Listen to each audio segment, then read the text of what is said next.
up, y'all? This is Exodus, aka Indigo Sky, aka Ranking. What's up, everybody? Be the second video. One early this morning before I went to work.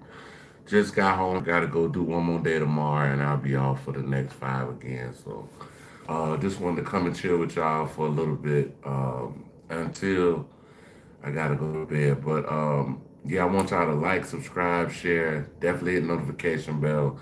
Hype me up, new thing, hype me up like Philip Petit.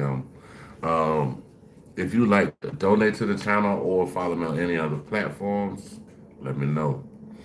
So with that being said, let's get this show on the road. You were watching a master at work. All right, we about to watch this Panda Press video on I Show Speed. So we're about to see what they're talking about. It's Speed's Africa tour exposed a truth nobody wanted to admit. Let's see what they're talking about. Not impressed, not excited, shocked. Like just saw Wi-Fi for the first time. The wild part is it didn't change. The suddenly popped up. The people didn't magically come welcoming overnight. What changed was the camera. Once that lens turned on, a whole narrative stood up immediately. He didn't put on jungle, you know, horses and stuff like that. So yeah, man, Africa is a huge continent, and it's not all like rural. wrong about something you felt confident about your whole life. Huts, dirt roads, no structure, no future. That image wasn't random, it was repetition. TV, school books, charity ads, movies, jokes. So when Speed Stream shows nightlights, clean streets, modern buildings, people dressed better than half the internet, brains start overheating. You can literally see it in the comments. Confusion first, then denial, then jokes to cover the discomfort. Because realizing you were misinformed is one thing. Realizing someone wanted you misinformed, that's a different level of uncomfortable. And yeah, we're absolutely going there. Now here's where people start getting tight in the chest. Because this part messes with everything they thought they knew. Same speed, same volume, same chaos. Where you tapping in from, Mary? Same jokes that make people uncomfortable. Same clothes, same laugh, same energy. Nothing about him changed. But the reaction, completely different. In Africa, people smiling before he even speaks. People pulling him in. Shout out to Wisconsin. We'll hit the DJ bell for Wisconsin. Wisconsin, first person in the building. What's happening? Hit the little DJ bell for you. Right now. Shout out to Wisconsin. Not pushing him out, dancing with him, laughing with him, matching his energy instead of trying to shut it down. Fear, no clutching pearls, no why is he like this energy. Just human interaction, messy, loud, real. To be the best is not a climb, but a fall into a black hole. And where others turn back, we begin. Kuyu, here to hunt.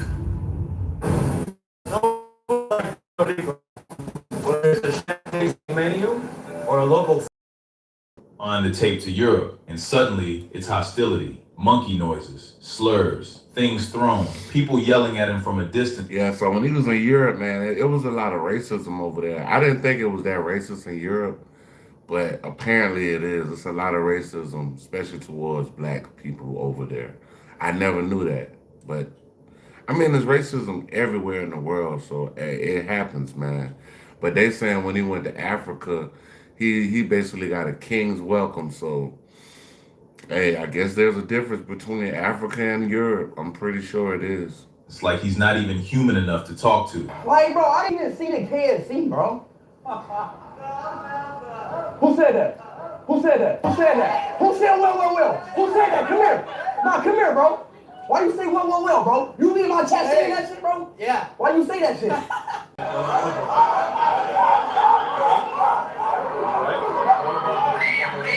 What's up? Man, y'all coming in from everywhere. Shout out to everybody who's in the chat, man. What's up, everybody?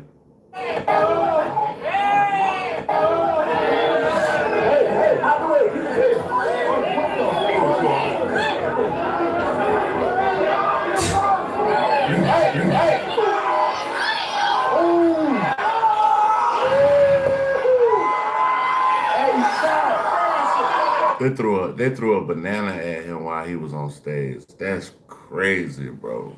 That's a banana, man. That's very disrespectful, man. Come on now, dog. Come on now, dog. Come on, man. Come on, man. Sounds of hell. The sounds of hell. I don't get your question or your statement. Okay. Come on, boy. Oh. It's sad, bro. Can you? Oh, you talking about in the background? Nah, that's I Show Speed here in Europe, man, and they like calling them monkeys and all this, throwing bananas at them and all kind of shit, man. Play on me, bro. See. Google Translate. I'm going to Google. He's scared of me? I looked at the bitch. Don't twerk. Why he scared of me? No idea. Come on, little man. And that's the moment the civilized world mask starts slipping, because we were raised on a very specific hierarchy. Europe equals class. Europe equals refinement. Europe equals maturity and progress.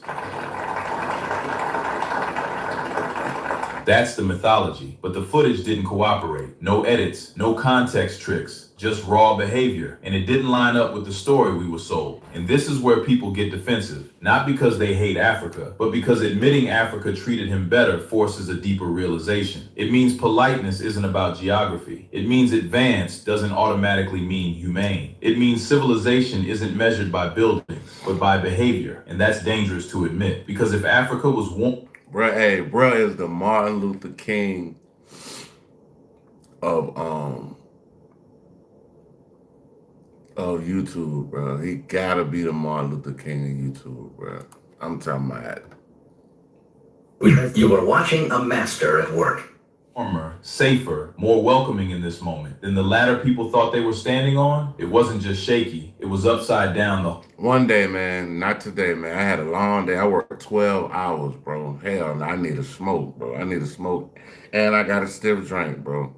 I've been securing shit for 12 hours. I need a smoke. Time. And nobody likes realizing they've been climbing in the wrong direction. Let me tell you why this moment hit so hard. It wasn't speed. But eventually I plan on stopping in the future, period, though. That's one of my goals, man, is to stop smoking, but it's a bad habit. I wish I would have never started it.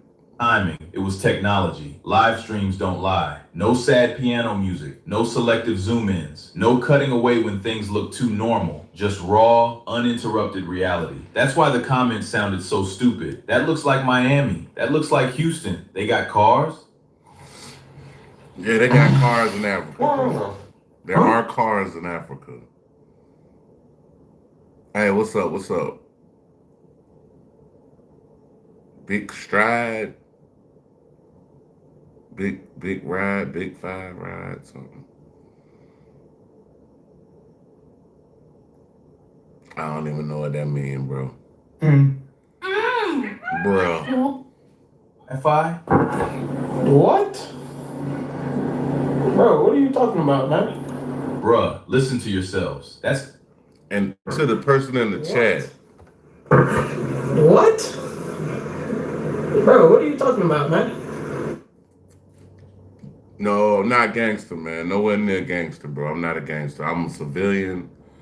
I live my life right. You know what I'm saying? When I was younger, I used to get in trouble and things of that nature, but I'm older now. Like, I gotta live my life like a grown man, bro. Like, just being real, dog.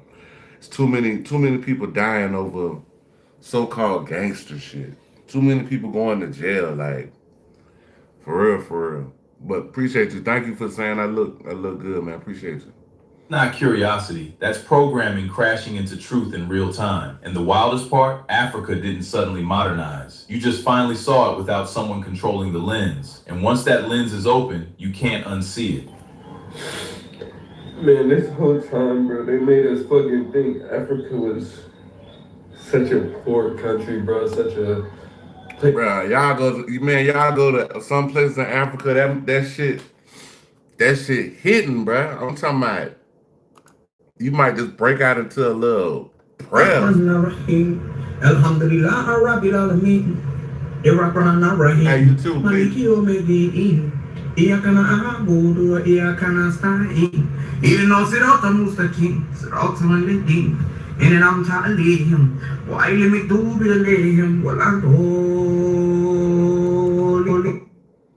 She wouldn't want to be here, bro. And speed Dude is crying because he's single-handedly seen. changing my perspective on life.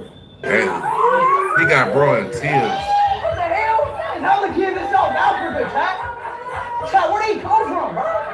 Damn, look at all them people. Bro, how did all these kids come out of nowhere, dog? Bro, this shit. This is tight, man. This is very tight. I've been watching Speed streams,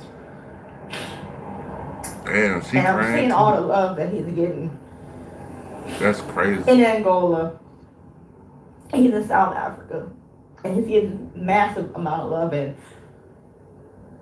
the way that he was treated in Europe was disgusting. But to see him be a black man from the United States of African descent and be able to go back to the continent and be treated like a human by civilized African people. Damn.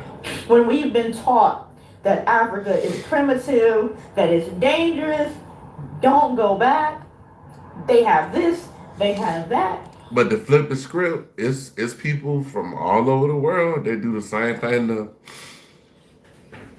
Hold on, y'all.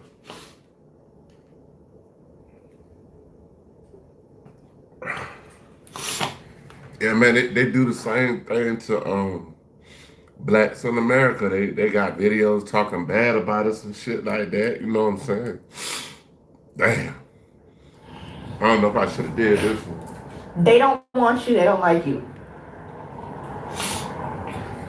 And to see an African American man. But me being a black man, bro, I went through racism my whole life. So, I mean, everybody white hasn't treated me bad, but a good majority has. You know what I'm saying? But at the end of the day, your own people don't treat you good sometimes. So it's not about race, it's about the actual content of the person's character. It's kind of hard to watch, y'all. With his stature, go back What's up? What's to the up? motherland and be treated with so much respect. This is what our people fought for. This is what they fought for when they fought against Jim Crow and segregation. This is what the slave revolts were about. Yeah, This is this what one it's all hard. been This one about. hard. Is to be able to go back home to a home that you've never been and be unapologetically black and not have to think about being black. Just being able to have your natural hair and your brown skin and not be judged and not be racially profiled and not be killed. I love the love that he is getting. This is crazy. And I love the love He's right, you know. that all of my African American people are getting in the continent. And I know there's a lot of issues.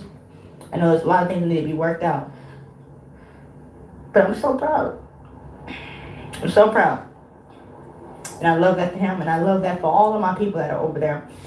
And I can't wait to hit the soil. Sports Bar presents. There's enough BS. And this kind of made me want to go to Africa. Myself. Now here's where I stop letting people off the hook. This level of ignorance doesn't just happen. Schools skip context. Media exaggerated struggle. Charity ads froze Africa in permanent crisis mode. Movies used it as a backdrop, not a place. Nobody showed the full picture because the full picture messes with power, money, and narratives. True, and yeah, that's pretty true. That's true, and yeah, that's true. That's true. That's true. That's pretty true. That's why grown adults were genuinely confused by buildings, why surprise was their first reaction, why reality felt unexpected. And once you clock that, you stop laughing at the comments, because now you realize this wasn't ignorance, this was design. And next, we're getting into how speed, without even trying, became a cultural disruptor, and why all those diaspora arguments suddenly sound real dumb. Here's the funny part. Speed wasn't trying to do any of this. No manifesto, no speech, no let me educate y'all moment. He just showed up, loud, goofy, unfiltered, exactly how he always is. And that's why this hits so hard. Because when truth comes wrapped in a documentary, people brace for it. When it comes wrapped in a speed stream, it sneaks past defenses. He didn't sanitize himself, didn't code switch, didn't suddenly become polite to be accepted, and Africa still embraced him. That alone shattered a quiet myth, that you have to shrink yourself to be welcomed. Nah, sometimes you just gotta be real. And without even realizing it, Speed became a walking contradiction to everything people thought they knew. This is where things get delicate. I don't know where he at, but they got some supercars in the background. That shit's fire, dog. That shit fire, man. Like, and for the younger generation, I know they probably didn't know that Africa is basically as advanced as it is, and you know they got, and I mean it's crazy because we got places in America where people live out in the woods and stuff like that. It's not predominantly like that, but we got places in America where they damn near living in huts, bro. You know what I'm saying? And for him to go to Africa and show the whole world, like, bro, this something different over here, bro. Well, we're going to keep it simple. Diaspora wars exist because of distance and misinformation. That's it. Africans were fed one version of Black Americans. Black Americans were fed one version of Africa. Violence on one side, poverty on the other. Both exaggerated, both incomplete. So people argue online about places they've never been and people they've never met. Then Speed pulls up and suddenly the argument sounds stupid because love. It's crazy, bro. Yeah, we got some stupid people in the freaking chat, bro. Like, what are you talking about? What? Bro, what are you talking about, man? And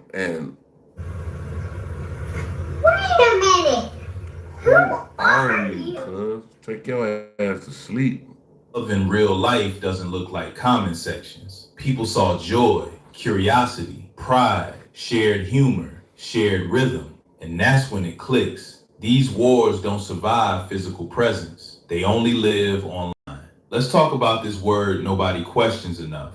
Civilized. Because apparently, civilized means accents, forks, quiet voices. But it doesn't always mean humanity. Speed got heckled, mocked, dehumanized in places that pride themselves on being advanced. Meanwhile, in Africa, people joked with him, checked him, guided him. That's civilization too. Respect, boundaries, knowing when something's funny and when it's not. So when people say, I didn't expect that from Africa, what they really mean is, I didn't expect dignity from a place I was taught to look down on. And yeah, that realization stings. Yeah, I'm good. Speed didn't get love by accident. He showed respect. They've been causing microbes on everyone's scalp. In this chaos, he danced. He tried the food. He let people laugh with him, not at him. That matters. In a lot of places, if you don't fit the mold, you're tolerated at best. In Africa, he was welcomed. Because humor translates, energy translates, authenticity translates. You don't need perfect language for that. And watching that play out live, that's what hit people in the chest.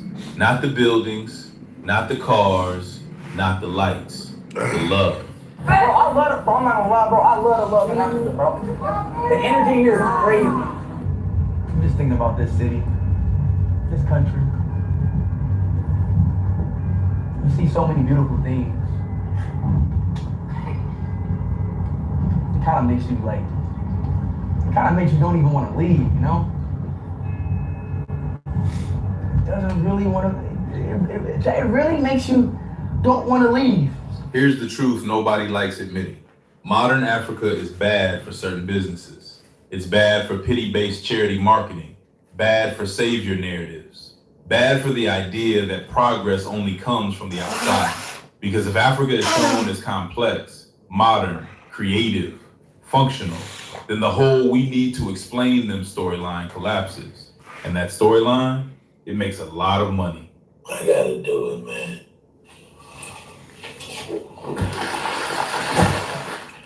Think about it. Desperation is easy to sell. Hopelessness pulls donations. Dignity doesn't hit the same emotional buttons. So narratives This one hard, y'all. This a hard one. get frozen. Same images, same angles, same time period, decade after decade. That's why modern Africa feels unexpected to people, because it was never marketed. Speed didn't break the internet by doing something crazy. He broke it by showing normalcy, cars moving, people laughing, nightlife, art, style. That's dangerous to a narrative built on helplessness. And once people see that uninterrupted, no edits, no framing, no sad soundtrack, you can't put the genie back in the bottle. That's why the reaction was panic disguised as jokes. And this is where I gotta slow people down a bit. Because one speed stream can shock you, but consistency is what rewires perception. That's why I keep telling people, if you really want to understand Africa beyond viral moments, don't stop here.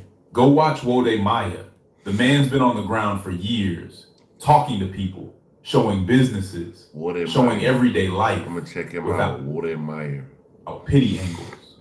And go watch Tayo Aina, high-level filmmaking, city life, infrastructure, culture, not propaganda, just reality. When you watch that kind of content regularly, Speed's trip stops feeling shocking. It starts feeling normal. And that's the point. You don't get it yet, do you? I just gave you opportunity for life. What's wrong? Because shock only exists when something's been hidden from you. Once exposure becomes routine, ignorance dies quietly. And that's why moments like this matter more than people think. Here's something people keep missing. Africa has been beautiful. Africa has been modern. Africa has been welcoming. So why did this moment explode the way it did? Simple. Speed is not safe. He's loud, unpredictable, unpolished, not curated. He doesn't talk like a professor. Guess what? Guess what? I'm gay! He doesn't move like a diplomat. He doesn't come with a respectable image. And that's exactly why this is hard. Because the lie wasn't just about Africa. It was also about. I'm sorry, y'all. I can't play no copyrighted music. Shit, I got some of my music from early 2000. But people subconsciously believed, yeah, Africa is cool, but only if you act a certain way. Speed violated that expectation completely. Same chaos, same jokes, same wild energy, and still embraced. That broke a second illusion people didn't even know they had. Here's the part nobody wants to admit. For some people, this moment wasn't inspiring, it was threatening. Because inspiration is comfortable, but destabilization, that messes with identity. Some people built their entire worldview on hierarchy, on who's ahead, on who's behind. So when speed looks safer, happier, more accepted in Africa than in places labeled first world, that doesn't just challenge racism, it challenges status. And status loss scares people more than injustice ever did. That's why you saw dismissal instead of curiosity, jokes instead of questions, sarcasm instead of reflection. Because if Africa isn't what you thought, I ain't gonna lie, they got some bad little chicks over there. It's one thing, she's doing some squatting right now, boy. She's so thick, boy. Oh my God, damn. Where the fuck you come from? And what else did you get wrong? And where the fuck are you going, bitch? Like, I'm gonna follow you. Wherever you going, my feet are gonna be behind yours. Protein never tasted. Yeah, man, this shit, I ain't gonna lie, bro. Y'all. Well, I'll have another. Make it a double. Who are you talking to? Vincent, my server. My bad, y'all. But this probably like a lot of people are. This probably one of my hardest videos to do, y'all. Like, I ain't gonna lie to you. This was one of my hardest videos to do. Like, to open. Here's the part that makes this bigger than speed. This isn't a moment. It's a shift. More creators are traveling. More live streams. More unfiltered footage. And younger audiences, they're forming opinions from streams, not textbooks. Nuke the whole generation. From the craziest thing is they'll tell you,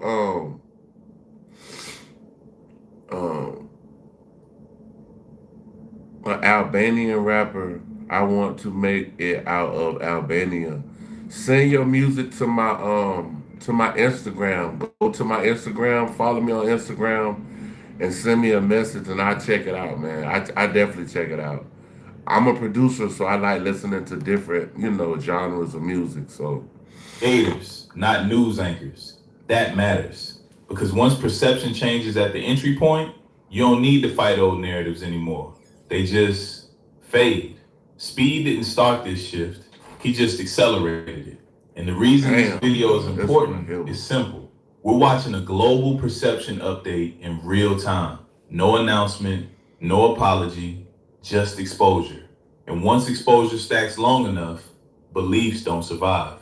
Here's the part I don't want people to miss. This wasn't about speed proving Africa is good. Africa doesn't need approval. This was about us realizing how easily perception gets outsourced, how narratives get inherited instead of questioned, how confidently people speak on places they've never stood in. And the scary part isn't that people were wrong, it's how comfortable they were being wrong. Because once a lie feels familiar, truth starts feeling suspicious. You don't find that suspicious?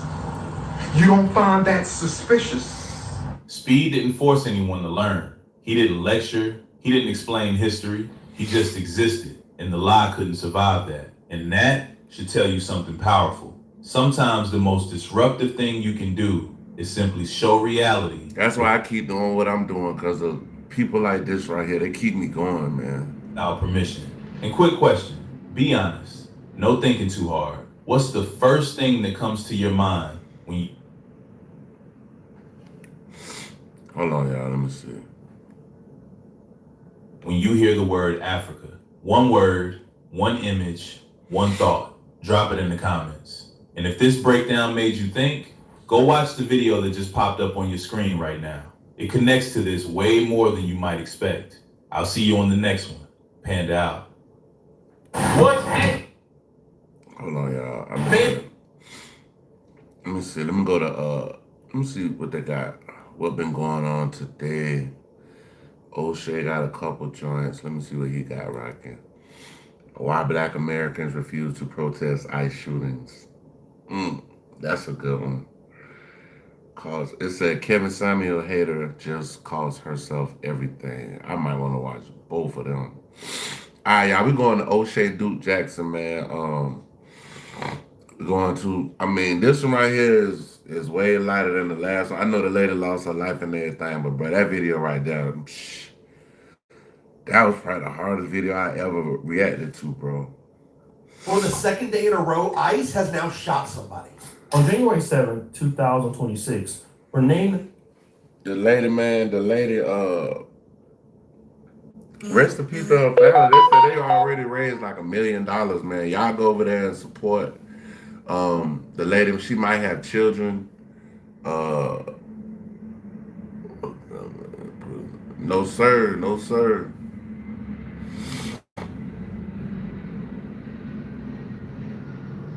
What's up?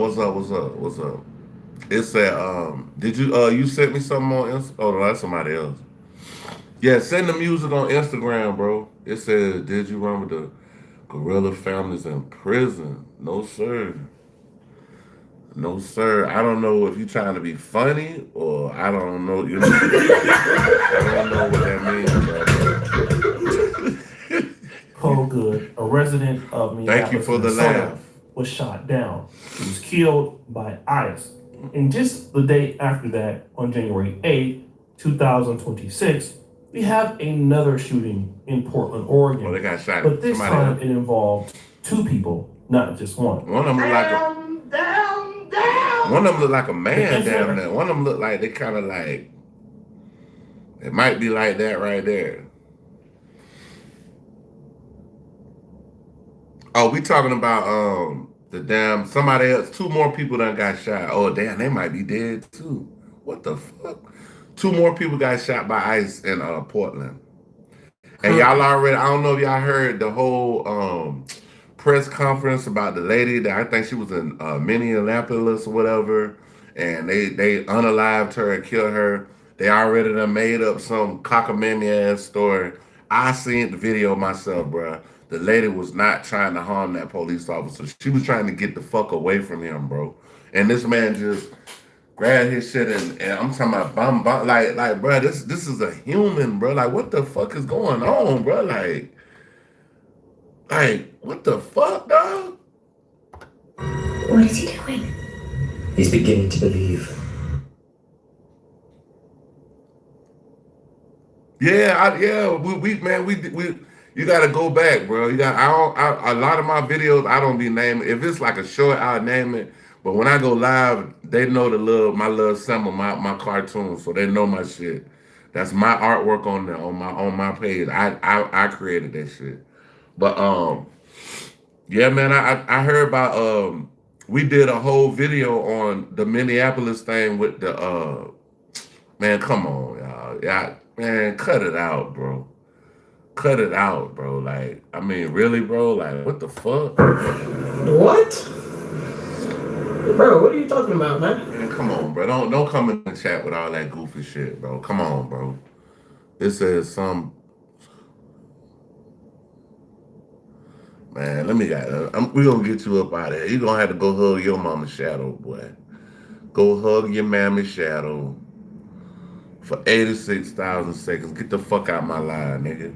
Anyway, bro, on to more pertinent and important things we was trying to discuss before this goofy got in the chat.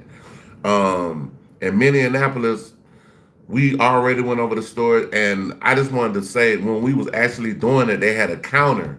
So each business that they went to, they was like, okay, this business got 800 and some thousand. This building got 1.1 million. This building got. By the time they went through all of those businesses, bro, that counter went up to almost over. I think it was like almost over 10,000. I mean, $10 million, bro. They got whole daycares and no kids are in them, bro. They basically just collecting a check, my nigga, and like, fuck it.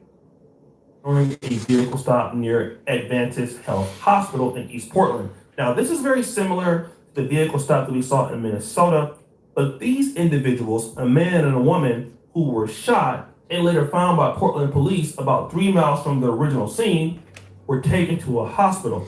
Their current medical conditions are not yet fully confirmed publicly. But what we do know is that these two people who were shot are known as Venezuelan nationals, who the DHS claims are connected to the Tren de Aragua gang. And obviously there has been a lot of pushback.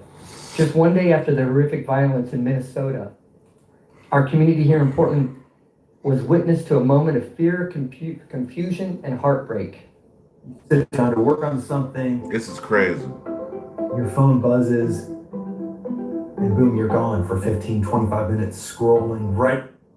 A moment of fear, confusion, and heartbreak. Man, these motherfuckers be cutting up, but like, bro, I don't know, like, bro, I feel like we coming to the end, y'all. I feel like we close to the end, bro. Like, I can feel it, bro. It's like I never felt like, my whole life, I never felt like, oh, the world gonna be over, like, run around like Chicken Little, the goddamn skies falling and all this shit. But now, I'm like, A bullshit? A bullshit? A bullshit? A bullshit? I'm like, I don't know what the fuck finna go down next. I'm scared to get up under my covers, my nigga. Earlier this afternoon, 2 people were shot and injured by federal agents in the Hazelwood neighborhood. Hazelwood. Violence in our community is devastating. These are not statistics. These are human beings. Portland is not a training ground for militarized agents.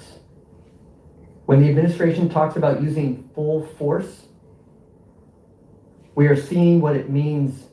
Hey, y'all, please hit the like button. It's about a handful of y'all in here. Y'all hit the like button. It's free, man. Y'all helping me, though. Appreciate you. So this particular mayor of Portland is distraught. And we are reacting to O'Shea Duke Jackson, O'Shea Duke, D-U-K-E Jackson. Y'all go check that. He got some good. He got another channel called The Celebrity Jump, too. That's just for the shits and giggles, but that's a funny channel, too.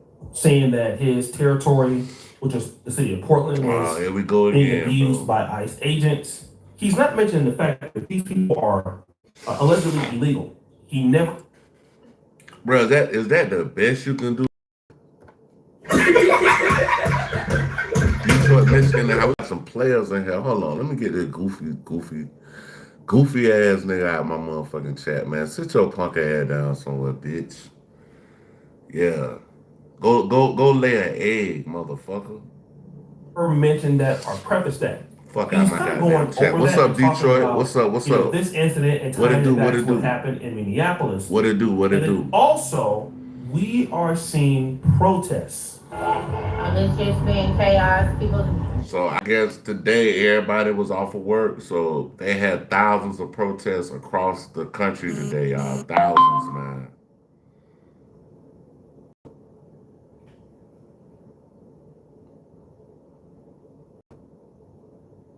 Nicole, oh, okay, that's a female. Thank you, Lord. Thank you, Jesus. Nicole, they done had some weird niggas come in this chat. I don't know what the fuck these niggas talking about. These niggas talking, y'all some, bruh, who raised y'all niggas? Who raised y'all niggas? You coming up in my chat with that shit, man? Sit your goofy ass down somewhere, boy. Trying to get answers. The officials are not trying to tell us anything. Like it's just like we're fine. Bruh, somebody said I need to check on my family members. Bruh, I don't, bruh. When have you ever seen anybody with me in this house? Bruh, just listen, you don't hear nothing in the background. Now, my little girl was here, you'll hear her cutting up in the back in her room doing some craziness or calling me. But, bruh, I live alone, bro. Information out on our own. And we should be hearing from the officials that's out here what's going on. Hindu, what you mean, the Indians? Oh, appreciate it. This ain't nothing, man. This is like little play clothes. I got so much clothes, man. I can't even. I be trying to figure out what the fuck I'm gonna throw together and all kinds of. I got too much clothes, man. In our community. For the end of this month, though, man, I'm about to make sure everything is put in its prospective place. Cause I'm like, y'all, I'm like Tupac. I'm like, all I'm worried about is the content. This other shit, I ain't even worrying about nothing else. Like, it could be junky as hell. I got this shit right, I'm Gucci, bro. I fuck with y'all, and y'all fuck with me. It's what do you think is gonna win the Super Bowl? I don't know. My team ain't in it, so hey, bro, I don't know. At this point, I'm just gonna watch it just to watch it. But my Ravens, they lost. Yeah, my Ravens, man, that shit hurt me so bad, boy. It's like Lamar gets so close every fucking year, bro. And that shit just, man, when that boy missed that kick, I was in this motherfucker. I was like, I was screaming at him. African American lady. I was so pissed off. Is that you, Mayweather? Man, Mayweather don't look nothing like me. I'm 6'5", Mayweather like 5'1". It says, can you spam the room door for me, please? I don't want to knock the door. What? Yeah, y'all, I don't know what I talk about in this chat, but hey, appreciate y'all for coming through this thing, man. And, you know, let's get to the content, man. Like they say, 2 more people got killed in Portland. A Black American lady who is a concern, right? She is understanding that, hey, ICE is here. They're not really revealing anything to us. Obviously, she seems like she does not like this. And I thought it was interesting that. So anybody in the chat, have y'all seen ICE?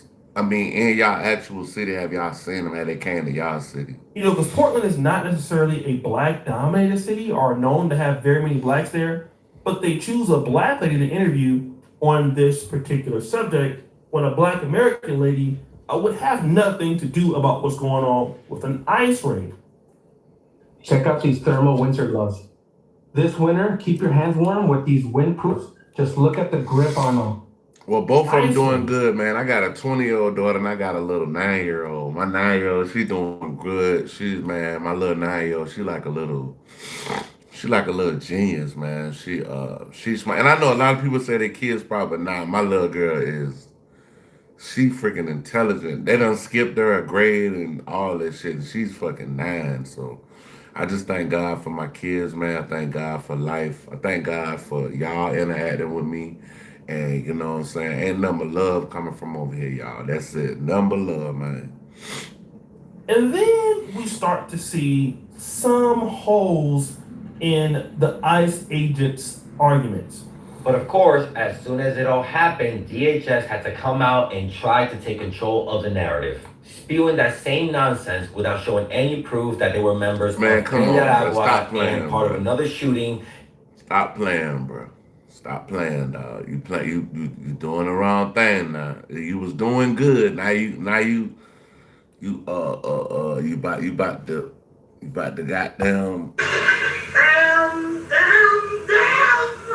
And part of a prostitution ring. I mean, what kind of criminal with that kind of background gets shot and automatically calls 911 for help? Thankfully, city officials aren't just taking DHS's account anymore, with the mayor of Portland saying, "We know what the federal government says happened here." Bro, they really trying to turn this shit into something like from back there. I'm not gonna say what it is. If y'all can kind of get where I'm going, y'all might know. Yeah, so yeah, this is turning bad, bro. This is turning bad. And the season these other presidents blowing up boats, telling other countries you coming to get them. Then I think it was a dude in Mexico. He told him he said, "Man, come on and get me then." So I guess he said, "Hey, I got something ready for your ass when you get here." So listen, I feel bad for your neighbors. What neighbors? What do you mean, my neighbors? You feel bad for them? There was a time when we could take them at their word. Like, explain yourself in the chat though. Like help me make it make sense. Trump go scrap you, liberal. God bless. It says Trump go scrap you, liberal. God bless. Godless.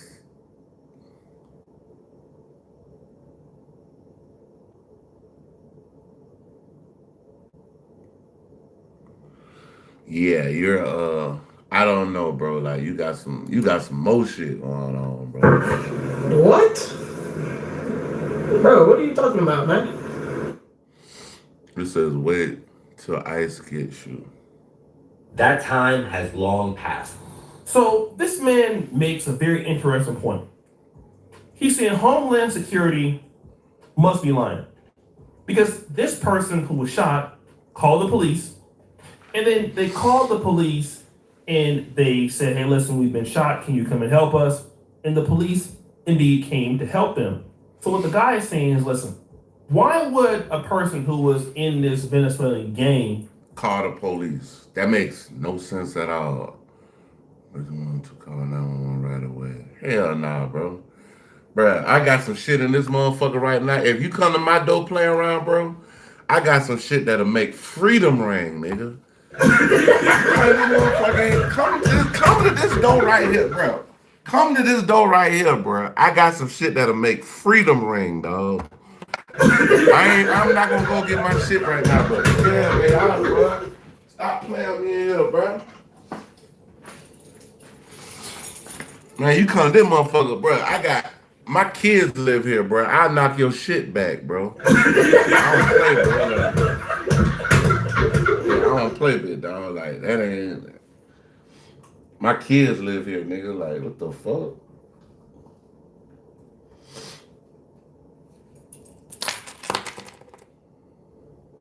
Okay. All right. Well, come over here and see what happened. Come on over here. Come on, Cletus. Come on, Cletus. Bring it on over here, Cletus. Come on, bring your ass over here and see what the fuck's gonna go down, boy. The police for help if they are actually a gang member? Well, it makes sense when you ask that question, but it makes a lot of sense why somebody would call for help. It doesn't matter if you are a gang member or illegal or not. If you feel like your injury is life-threatening, you're going to call the cops. Gang members, drug dealers, if they get hurt enough, they will call the ambulance. They will. I'm softer than Shaman, me and Ryder maybe.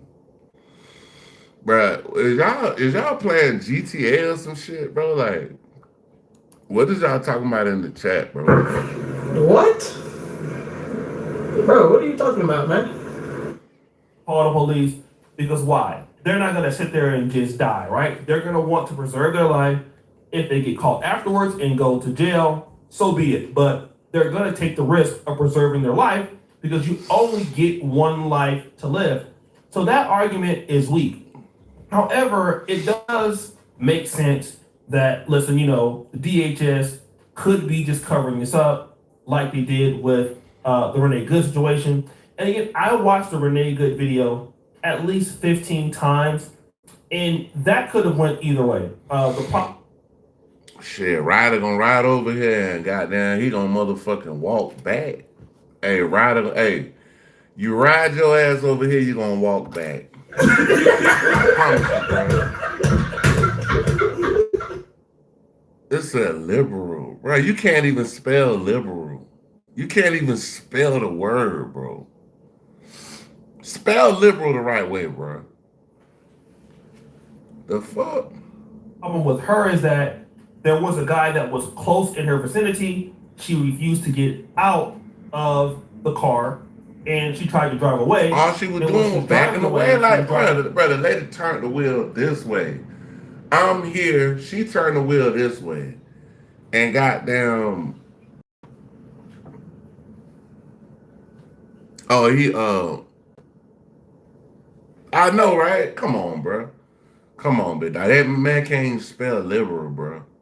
I mean, kind of away from them, but kind of towards the guy. And I'm not even a government type of person, y'all. Just let y'all know. I'm not like one of them government geeks or buffs. I know about all of the laws and this and that, but as I got older, I started paying attention more because when I was younger, it really wasn't that important. But as I'm older now, I know that certain laws and things like that, affect how we. Somebody say you the feds. Oh my God, I'm the feds.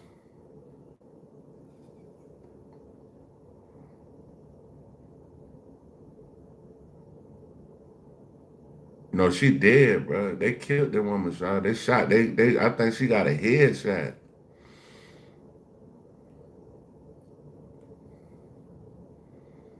Man, stop playing, bro. Don't ask me nothing like that, bro. Don't ask me nothing like that, bro. Like, who is these people in the chat tonight? I'm just trying to figure out, bro, where y'all come from?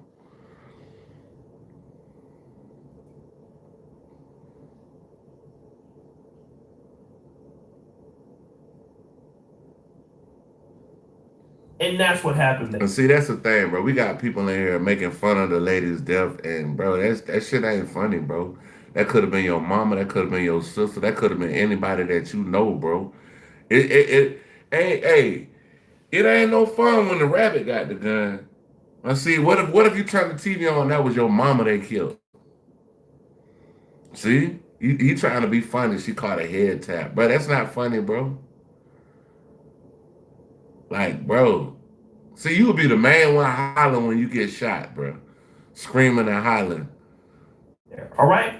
I don't really know if I buy this situation, but then that woman in Minneapolis probably wouldn't have gotten shot if the left can just stop interrogating ICE. And I hate to say that, I hate to have that opinion, I hate to even project that out on here. But the only reason ICE has to be so strict and this harsh is because y'all are trying to run them over with cars, throw water bottles at them, break into their cars, try to identify them, just let them do their job. I know it's so hard for y'all to believe that if you're illegal here, you're not supposed to be here. People are dying. People are getting hurt. Look, we understand all the, but the quality of life should be, especially in America, bro. Everybody should have the right to live, man. You know what I'm saying? Like, don't nobody, bro. Like I said, this shit turning into some shit from back in the day. I don't even want to say it. If y'all think y'all know, say it in the chat. It said they are required to call local PD for citizen problems. A strange number may call you soon. It says MLK rolling in his grave.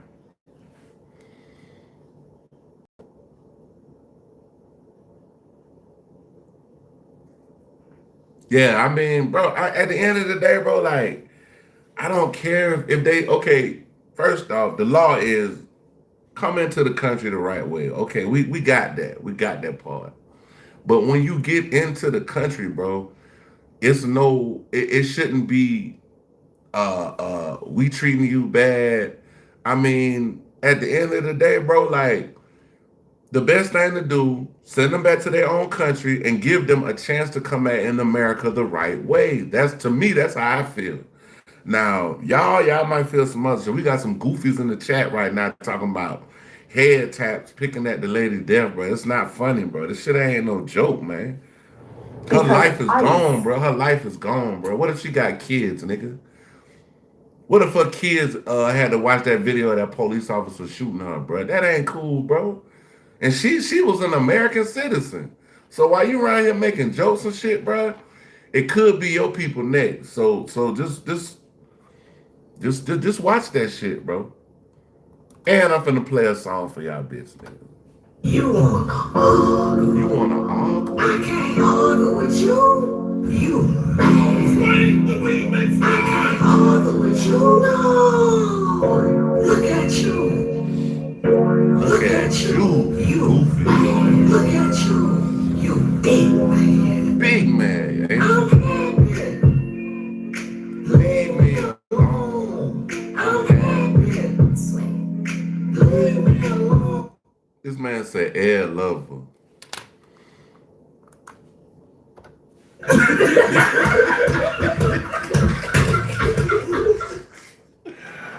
Hey, bro, why y'all so fucking goofy in here? Motherfuckers said air lover, God. Hey, bro, I can't with y'all motherfuckers. Y'all Has to do their motherfuckers job. crazy. And by the left, What's up, bro? What's up, man? That was funny. I had to laugh at that one. That looks like you're saying That was funny. something that's important.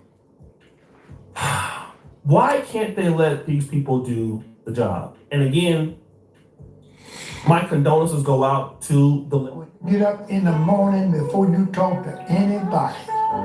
Yeah, talk to God. Before you say good morning. Before you say good morning, talk to God. Talk to God. You need to speak to God.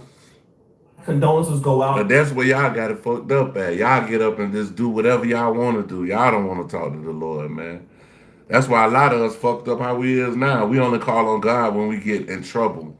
We use God like a cloak. Like, you don't think about God until some shit go bad. You know what I'm saying? Then you throw the cloak on and be like, oh, I'm good now. I got God. I said I like, all right. To the lady. But I've seen so many times where it's a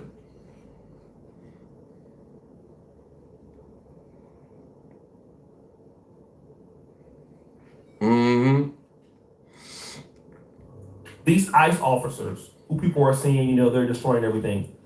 Look, I see people throwing stuff at them. I see folks fighting back.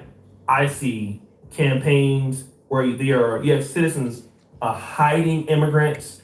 You know, there are WhatsApp groups. You know, there are certain things in the community. Bro, why y'all keep bringing my daughter in this shit, bro? Like, bro, this streaming is not about my daughter, bro. We had some people talking about they finna come through here, and I'm telling them, I'm finna goddamn knock some shit back, bro. And they come knocking at my door, bro. That's all I'm gonna tell you, bro. And so there is people that are trying to fight against these guys. You know, some of these ICE officers have been shot at.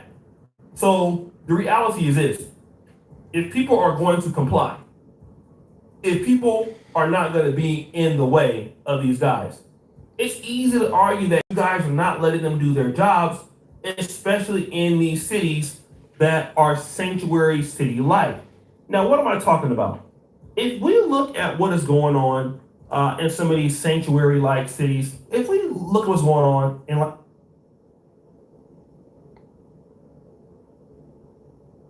Oh yeah, I'm talking about the people in the chat, bro. I ain't talking about you. I'm talking about the folks in the chat.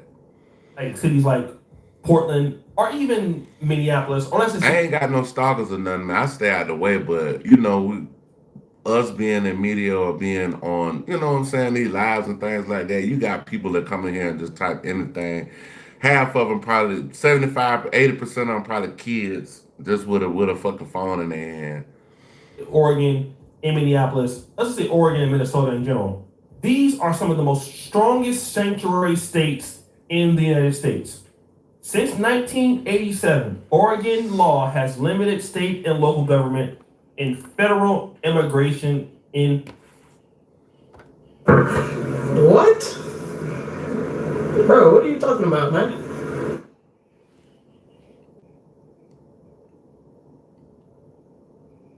Hey, appreciate that. Appreciate that. Thank you for the sub. Appreciate the sub. Thank you so much. I think y'all got me the what it is. I think I got 2,600 subscribers, I think. Y'all, let's try to get me to 3,000 before I guess the end of the month. That'll be a goal we could set. I hit 3,000 before the end of the month. Enforcement. All right. This applies statewide. Only federal agents like. What's up, Jesus and God?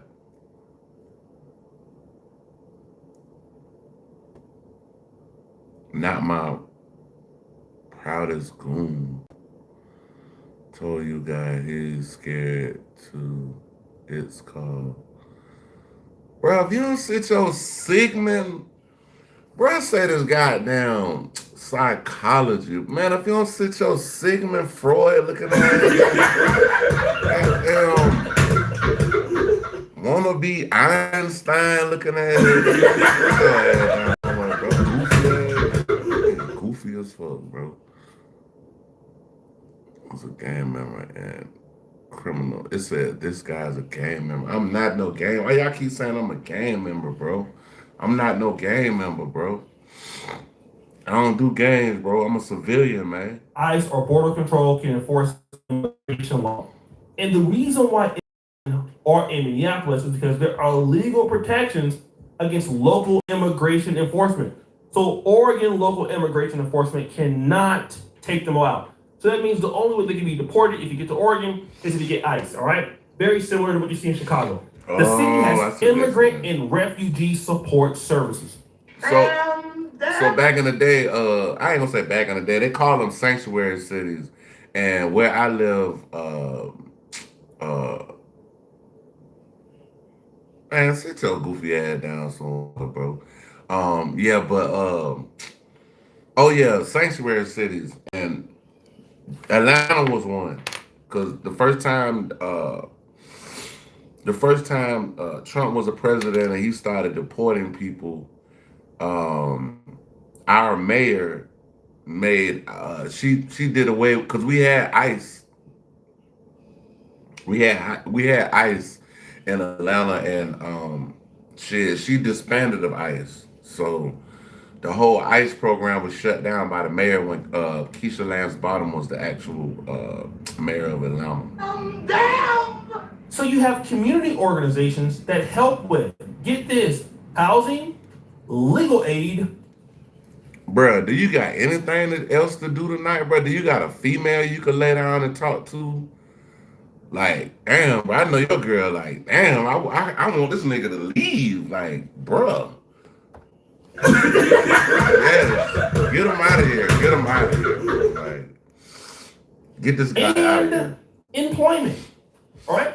Political. Yeah, if I had my moms in here, bro, your ass be in trouble right now. If Granny was in here, boy, Granny will get your ass up out here real quick. I might have to tell Granny, hey, nah, let him talk just a little bit more. Let him talk a little bit more. Let him hate some more. I guess are you finished or are you done, sir? And in the chat, are you finished or are you done? These states are generally immigrant friendly. So what happens is that the state of Oregon is operating outside of law. what maybe the federal government wants. Okay? And so if you're in Portland, and obviously the city has autonomies to a certain degree, and the states do. Then when you get somebody like Donald Trump saying, hey, we're the federal government. Portland, that's where the Nike factory at. That motherfucker so big, bro. That shit look like a fucking college campus, bro. The Nike, man, LeBron James got a building, Tiger Woods got a building, Serena Williams got one, like, and then they got other shit on there, man. But we can override these things. Well, what should really happen in the case of Oregon, if you don't like it, is that, hey, these guys are coming in. We are not here to stop these people. So let them come in and do their job because we are. Hey, bro, you keep talking about me checking on my family, bro. I'm gonna tell you, bro. Be careful, man. Be careful, dog. Like all this trolling and shit you doing, bro.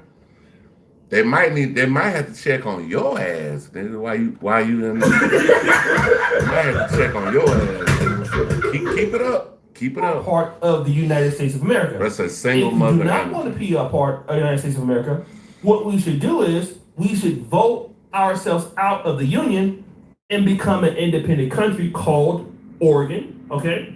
And then we will govern ourselves. And bro, I ain't gonna lie to you, bro. The dude said I got single mother energy, but okay, I got single mother energy, but you in my chat like a bitch. Help me make that shit make sense. You in my chat like a bitch. Fuck out my chat. You don't have to worry about get your own YouTube channel, man. And you can just do an Oregon exit. But that's not what you're doing. Yeah, go troll your own channel, bro. I guess you ain't got enough talent to do that, though. You can't get up here and talk for hours on hours, bro. It says you streaming to 2 people, sir. Okay, my last video, it was an hour and 5 minutes, and I had almost 500 people in the chat, so. Okay.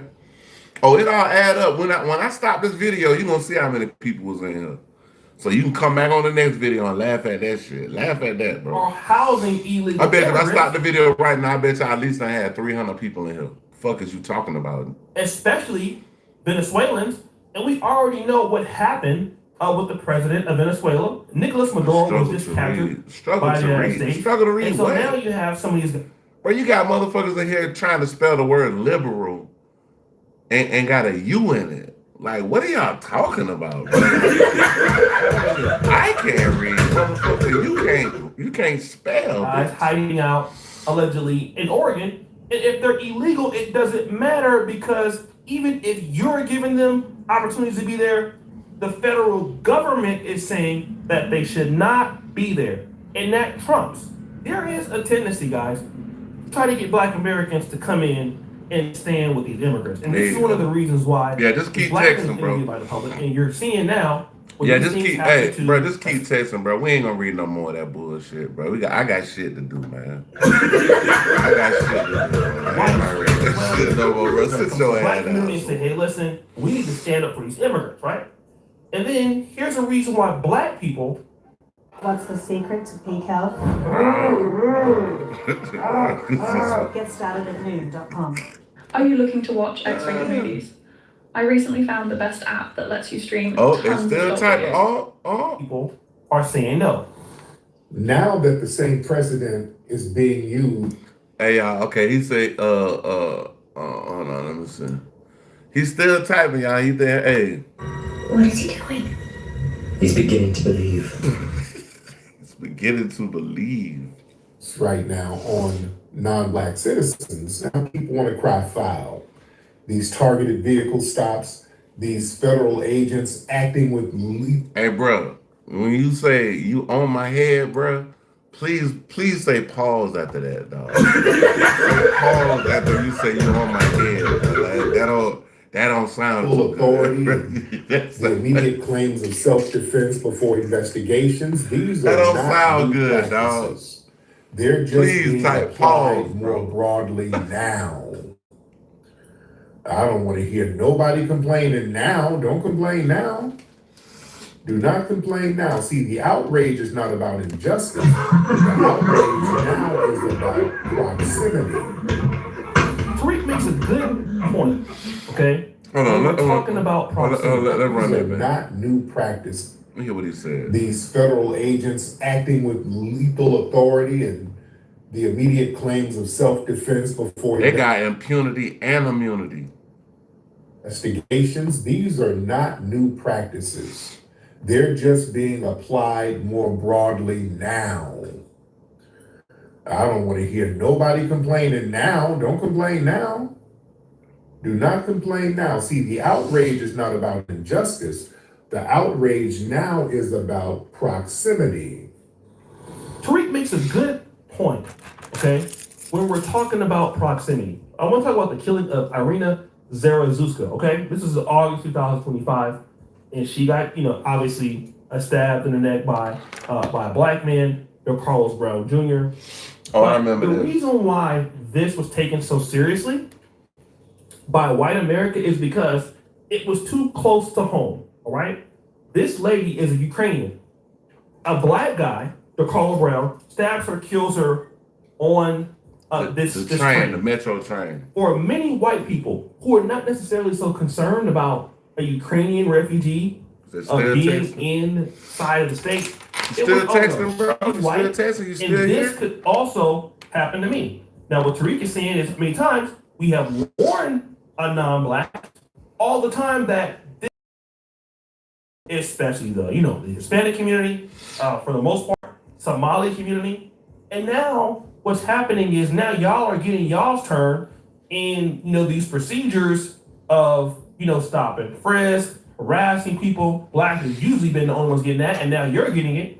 And at first it was somebody said, "Fix my life, bro. I own my own house. I own land. I don't fix my life how, sir? Fix my life how, bro? I was 22 years old in a 4-bedroom house, brother. Like, fix my life where? I own my own home. What do you own? You probably out here paying rent and shit. Not saying nothing bad against nobody paying rent, but I'm just saying, bro. He talking about I need to fix my life. Like, bro, what are you talking about, sir? You good? You good in the comments? You good, bro? Are you good? Are you finished or are you done? Or you gonna come back with some more? Just let me know. We're not gonna. And then you writing paragraphs, bro. Like, bro, I don't know about it. So you said I need to get a job. I need to get a job. Well, it's a funny thing, bro. You at my job right now.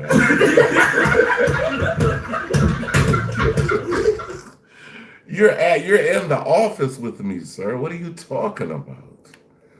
What are you talking about? Look here, Bridget.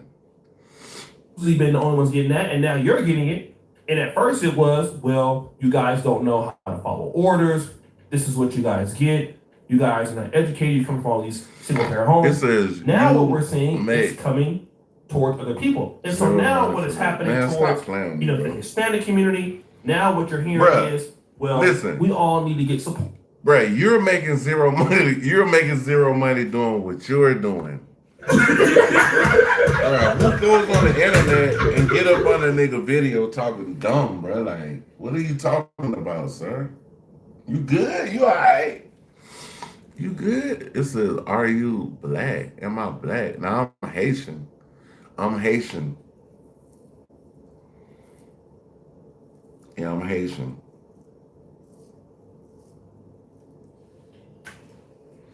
Bruh said, I need to get a job. Whole thing. Only if you knew. Only if you knew.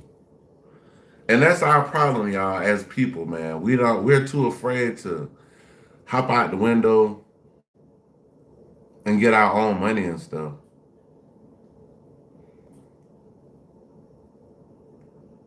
We too afraid to hop out the window and get our own money and shit. And it's like, bruh, you ain't gotta work for nobody else, man. I mean, I know everybody need money and shit like that, but bro, get it on your own, bro. Like, I'm gonna go to Walmart, $1 trillion company, and work for them. I'm gonna go to the Valley in California where they coding and all this other shit, and I'm gonna do some goofy shit like bruh. I'm gonna have my own coding company, like doing my own thing. Here we go again. Here we go again.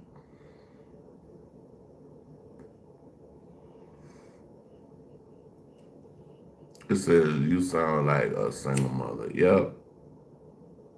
I sound like somebody that love my kids. Yep. You're right. I do. I sound like a single mother. I sound like somebody who actually love my kids. You're definitely right. Hearing is, well, we all need to get supported. Like, come on, support us. But then again, bro gonna be on here all night, y'all. I hope y'all know that. He's gonna be on here all night, bro. Until the stream end, he's gonna be on this damn live, bro. So just like I said, the outrage, ladies and gentlemen, it's not about injustice, it's about proximity. See, what's driving this whole sudden alarm, it's not no moral awakening, but people are just realizing this can happen to me now, not just the coloreds. The bed. It takes up less than 2 square meters, super compact. In the morning, I just fold it into a cozy lounge chair. There's even a side pocket perfect for my phone or book. And when I need more space, I fold it again, and boom, it's a small sofa, under 1 square meter. Stylish, bro, still just realizing this can happen to me. I feel sorry, little ting. I'm sorry you ain't got nothing. It's Saturday evening, bro. Motherfuckers living it up out here. This man in my chat on the bullshit. But now, not just it is what it is. The colors. It is what it is. It can now happen to me, right? It can now happen to me. The real issue is not that, if it's ISIS coming through and people are dying and it's a white person and it's non-blacks, so it can happen to all of us. It's a wake-up call generally. If black people are sitting back and saying, well, if we come out and defend what's happening and stand up for them, what we know is nothing will happen for us. And again, I keep talking about this because it's too expensive for black people to stand up for certain communities, especially those communities tied to what some people feel are crime, illegality, and that goes for the Somali community, it goes for the Venezuelan community. And again, we're not here to say everybody in these communities are doing this, right? But what happens is it's too expensive for black people to stand up for anybody else because ultimately it costs us. And this is what it costs us. Fake solidarity. You think you're getting a friend and you're not, all right? I'm gonna stand up for you, Black and Brown Coalition. Once all of this is over, the Browns go back to doing whatever they're doing. Typically, that may include being anti-black, being anti-black American, okay? And we've seen that in Chicago, we've seen that in California. It doesn't work. Then what happens is you help legalize the people that will take you out, all right? And the Hispanic population already has the numbers. They already have the money.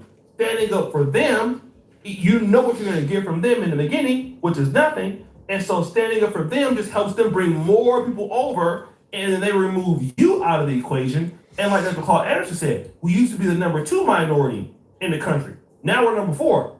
If you didn't get nothing at number 2, you bet you know damn we're sure ain't gonna gonna get that number 4. And so black people are saying, listen, this is your issue. You deal with it. Okay, it's too expensive for us to get up and say something about it. We might as well not say nothing and just let y'all deal with it because listen, it's been happening for us for many years. Y'all didn't say nothing. Y'all were silent about it. So now we're gonna be silent about it and let you fix your own problems. Woo! But guys, what do you think it's your boy? O'Shea Duke Jackson. Man, y'all check out O'Shea Duke Jackson. That boy got the fat content. We going to another O'Shea Duke Jackson video. Kevin Samuel hater just cost herself everything. How the hell you lose everything and Kevin Samuel's been dead for damn near 2 years? Like, what the fuck? Yeah, what you get? You should have picked me when you was younger, and then you were hot. Now you're not hot anymore. I'm like, about a week and a half ago, Claudia Jordan went on to the Shade Room to have an interview. Now, before I get into more detail about that, Claudia Jordan was a part of Fox Soul. who criticized Kevin Samuels heavily when he passed away alongside Vivica A. Fox. So Claudia Jordan will be forever known as the Kevin Samuels hater. Woo! So because she created this situation for herself, whenever she's down bad or struggling, people want to know about it. Not because people care about Claudia Jordan, because there's nothing really to care about. Got him. But because of the connection to her negative Kevin Samuels commentary when he passed, this is why people monitor what she says. And when she went on to the Shade Room, she said this. In our youth, and I would like people to know this when they're younger, we think, oh, there's always going to be an endless supply. I can wait till tomorrow. Don't put off your happiness waiting. You know, if you find that good person, like a lot of times we wait, well, it's not the right time. Bro needs some attention so bad, bro. Like, he needs some attention, y'all. Hey, y'all give whoever in hell, y'all give him some attention. If y'all see just give him some attention. Give him a little pat on his back. That would be like the right time. Keep texting. I would say go for it more. I wish I would have told someone told me just go for it. I probably have overlooked a good candidate before. You know, like why is that though? Me thinking the timing thing. Maybe prioritizing career. You know, I definitely was always like work. I never thought I had enough cushion built up to like relax and take my foot off the gas and start a family. Claudia Jordan has some regrets about trying to find a man, especially being a woman that's close to 50 years old. And so now she's educating people to look, not man. Good God, I love Native. Yo, we should give this an immortal. Not be likely, right? Don't make the same mistakes that I made. And to be honest, let's give her a round of applause. But of course, with Claudia Jordan's admission, she didn't think that she would get so many videos made about her. In the case of the video that I made, Kevin Samuels hater hits the wall and this happens, it got 60. Invest in yourself and lease or purchase the exclusive today. 1,000 views. If you look at Claudia Jordan uses Kevin Samuels talking points. Congratulations, you played yourself. Congratulations. That was Chantel Simone. She got 6.9 thousand views. And of course, there were just many people making videos about her because of that connection to Kevin Samuels. And Claudia Jordan decided to address, AKA the haters, who were talking down on her. I say something nice in an interview, right? Like I don't feel so the Shade Room interview. It was great. We just talked about dating. Yep, ain't nobody else here but you. Poor thing. After 40. Poor thing, he the only one that. Oh shit. Oh, poor thing. You the only one in here.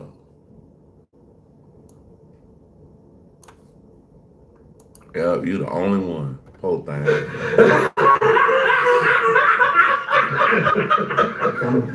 I'm 50, right?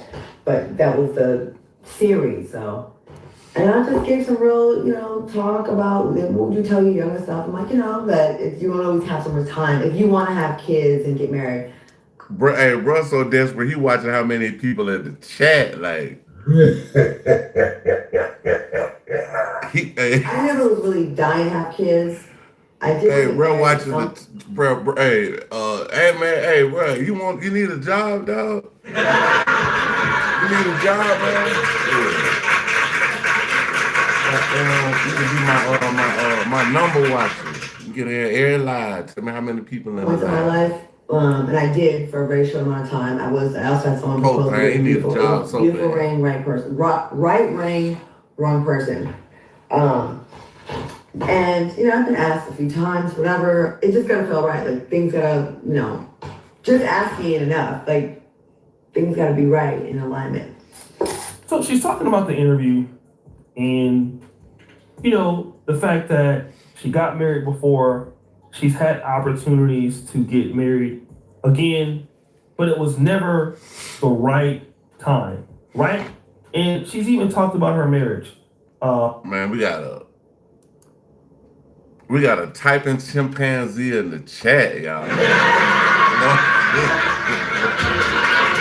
I didn't know the chimps. I didn't know that chimps could type. Nice wedding, right situation, the wrong person. Of course, it's going to be the wrong person. So then she goes into greater detail about the criticism that she receives.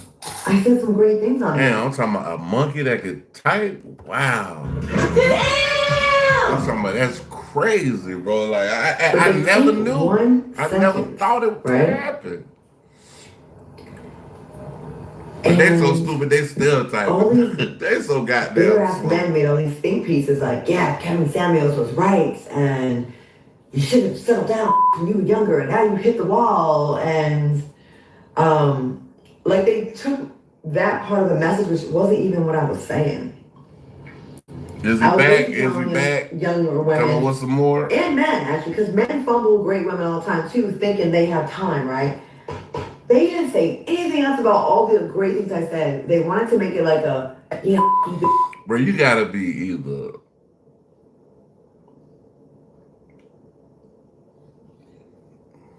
I don't even know. I ain't gonna say nothing about that shit.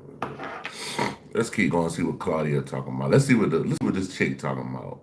What you get? You should have picked me when you was younger, and then you were hot. Now you're not hot anymore. I'm like, what?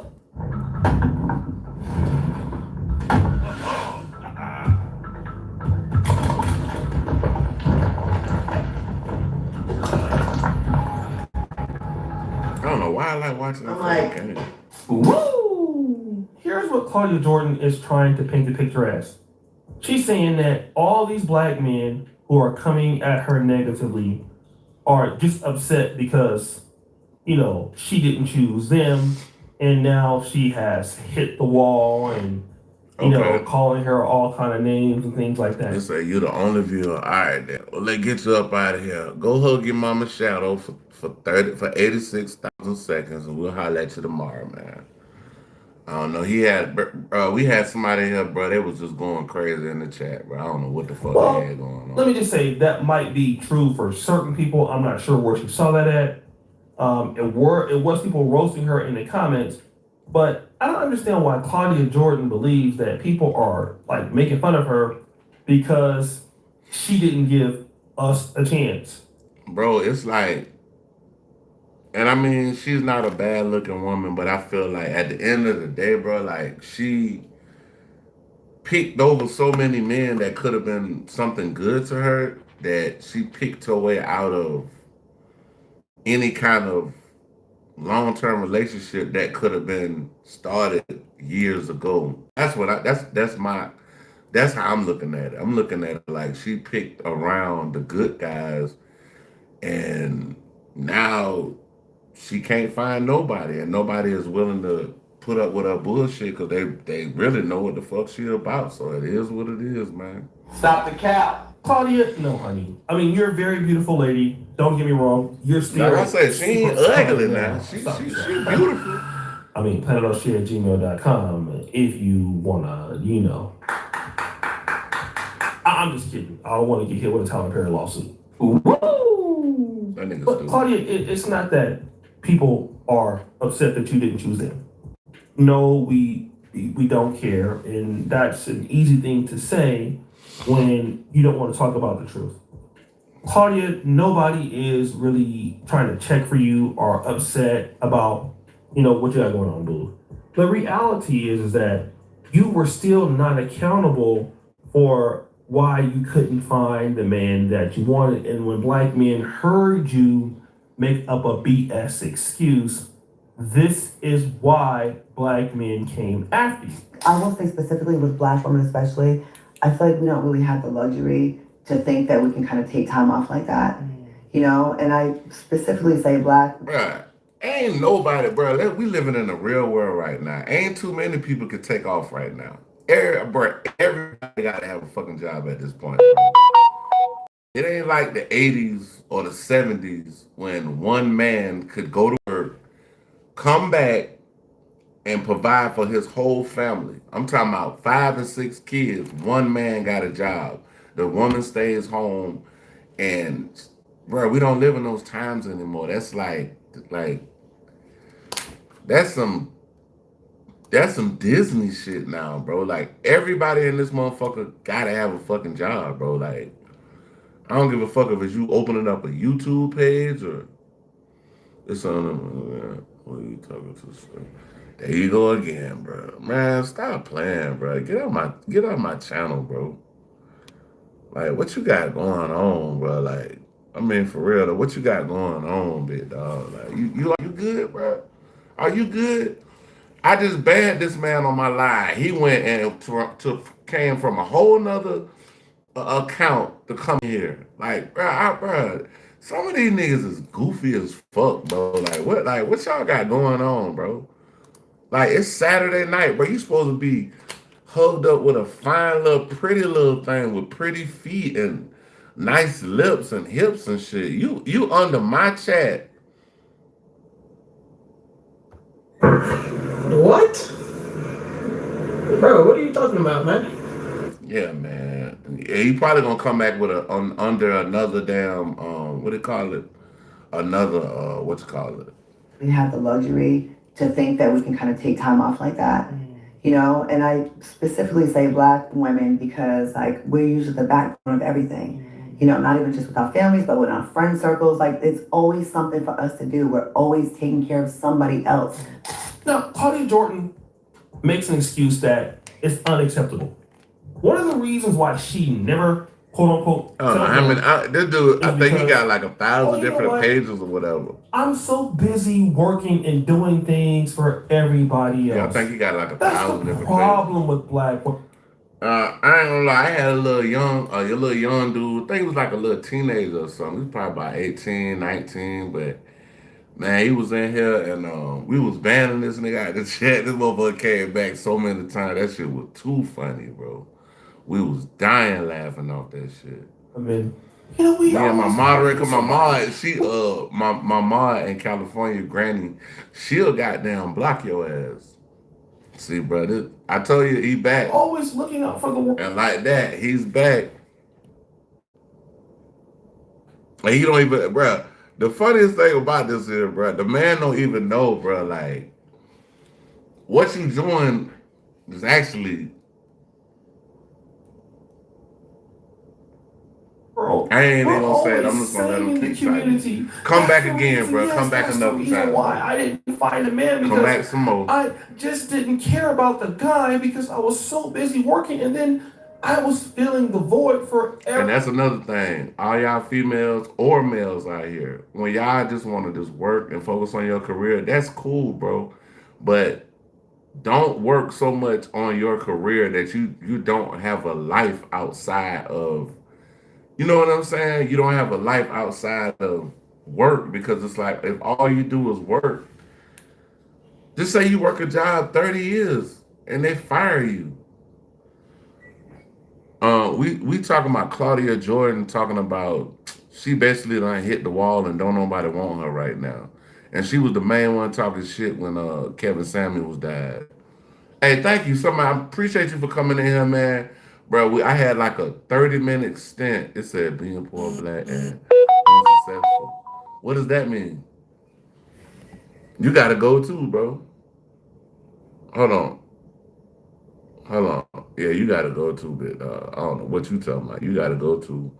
You go hug your mammy shadow for 86,000 hours and come back tomorrow and see how it work out for you, boy. Cause I swear, if I call Granny, bro, y'all niggas it's gonna be some shit going down. Working, and then I was filling the void for everybody else. And then, of course, it led to more silly shit like, we're here for our convertible. How about an SUV? What up, man? Hey. What's up? Hey, what up? What's her name? Jameen Tesla. What's up?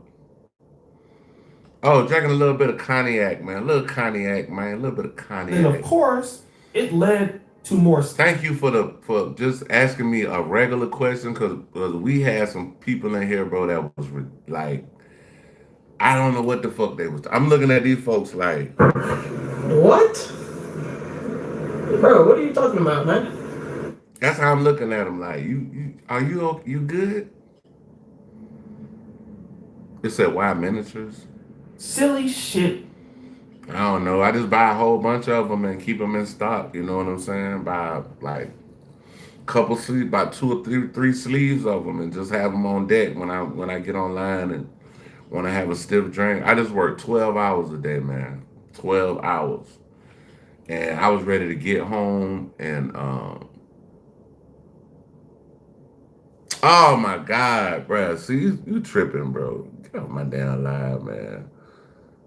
Like, hey, hey, this dude right here, he gotta be a stalker, bro. He gotta be a stalker, y'all. Like, this nigga done came back. I blocked him like about 4-5 times, and he gonna come back, y'all. Just keep looking at the chat now. I blocked him out 4-5 times. Then man, he gonna come back, bro. Like, bro, you gotta be desperate, my nigga, to do some shit like that, bro. Bro, I have never got blocked off of anybody's channel. I've been on YouTube for what? Since 2012 or some shit? And I really just started taking this shit serious like the last 3-4 years back, but I've never gotten blocked off of anybody's channel. None of my comments have ever been blocked off of anybody's channel. Cause I don't got that type of time, bro, to be going up under somebody's shit hating on them, bro. Like like what is the point, bro? Like this. I really hope that y'all listen to the video. And it's very interesting how y'all look though. You probably gonna come back. You probably gonna come back. He ain't got nothing else better to do, bro. To do this. And she's right. I don't remember growing up being told that because I'm a Black woman, I have to throw on a cape and save the world. It's just kind of something that Black women do. And it needs to stop. So here's where the problem lies, Claudia. And literally, we gotta run that. Nobody back. told me. We gotta run and then, that of back. course, it led to more silly shit like this. I really hope that y'all listen to the video. And it's very interesting how she said, nobody told us to do this. And she's right. I don't remember growing up being told that because I'm a Black woman, I have to throw on a cape and save the world. It's just kind of something that Black women do. And it needs to stop. What? Bro, what are you talking about, man? What are you talking about, man? So here's where the problem lies. And literally, the problem is lying there while you're lying. Woo! This lady agrees with Claudia Jordan. And the reason why is because it gives them an out. The reason why we did not get the man that we want or pick the man that we wanted is because we were so busy focusing on everybody else, because Black women are literally saving the world. Here's something that I want to. Hey y'all, if this man make another page and come up under my page, bro, I'm about to report Buddy to YouTube, bro. Talk about growing up in the Black community, and I really am not trying to offend Black women because I'm 44, right about to be 45. You know, I love Black women. I'm from the Black community. But the last thing that I saw Black women doing, at least in Del Paso Heights or in any neighborhood that I've lived in most neighborhoods in the East Coast and on the West Coast, is Black women sticking their neck out to save the community. That is not what I saw, all right? If anything, when you looked at programs that went on in the Black community, at least at that time, situations for Little League Baseball, football programs. Most of them were men, but they still had women implemented in these programs, but they were ran by men, dog. Like, O'Shea got a good point right there. Like, the men were the ones, bro. We was the ones who was taking care of the, just everything. Things that had a lot of community development. Don't get me wrong, you would have Black women out there, but a lot of those infrastructural issues came from Black men. And so this whole idea that Black women are just so self-serving and they care about everybody else and not themselves is really ironic. When if you talk to a lot of Black men, a lot of black men will just flat Here out you tell go you again. that Here black you go. women usually Here you go. Oh, will you put weren't able to put a themselves and picture their on this needs first, profile. and they would rather deal with a man who would like to deal with them on their terms. This is not all black women, of course, but a lot of black men could say that, hey, listen, black women care about what they need and what they want. And this whole idea that they're just so self-serving and care about everybody else in black America is something that's difficult. Now, you do have black women who do, care about certain things, just like black men. But the reality is the average black woman, like any other human being, is concerned about, their well-being, their kids' well-being, and all of that. It's a poor excuse for why you can't get a man, because the reality is if you're dealing with a man, a good man who has a good income, comes from a good family, that man. Bears, Prime's exclusive wildcard game tonight at 7:30 Eastern, only on Prime.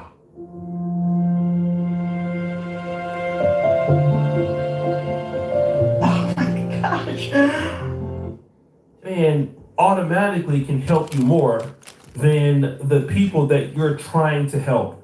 And it removes the responsibility from the fact that you could not be what that man, you just ignored what that man was. And by the time you realize what kind of man he was, you could no longer obtain that man anymore. Because good men and valuable men don't stay the same cost over time. Yeah, like that's a true statement. Shit, a good man, bro. If you keep fucking them over, same thing with a good woman. You keep fucking over a good woman, she might be there for a little while, but after a while, she gonna get tired of that shit and be like, man, let me go find something, safe to do. Especially if you abusing a person verbally or physically. This is something that black women don't want to admit. Because a lot of times we want to spin the block, and Claudia Jordan definitely tried that. What do they find out? Yesterday's price is not today's price. Yeah, yesterday's price ain't today's price. That's a true saying. When you thought you were better than that man and you had an opportunity to close him at that particular time, and you could have invested early on and grew with him, you didn't want to do that. What you chose to do is to do whatever you wanted to do, which is possibly hanging out with those friends. Those friends you said you were trying to help, but you were not. Woo!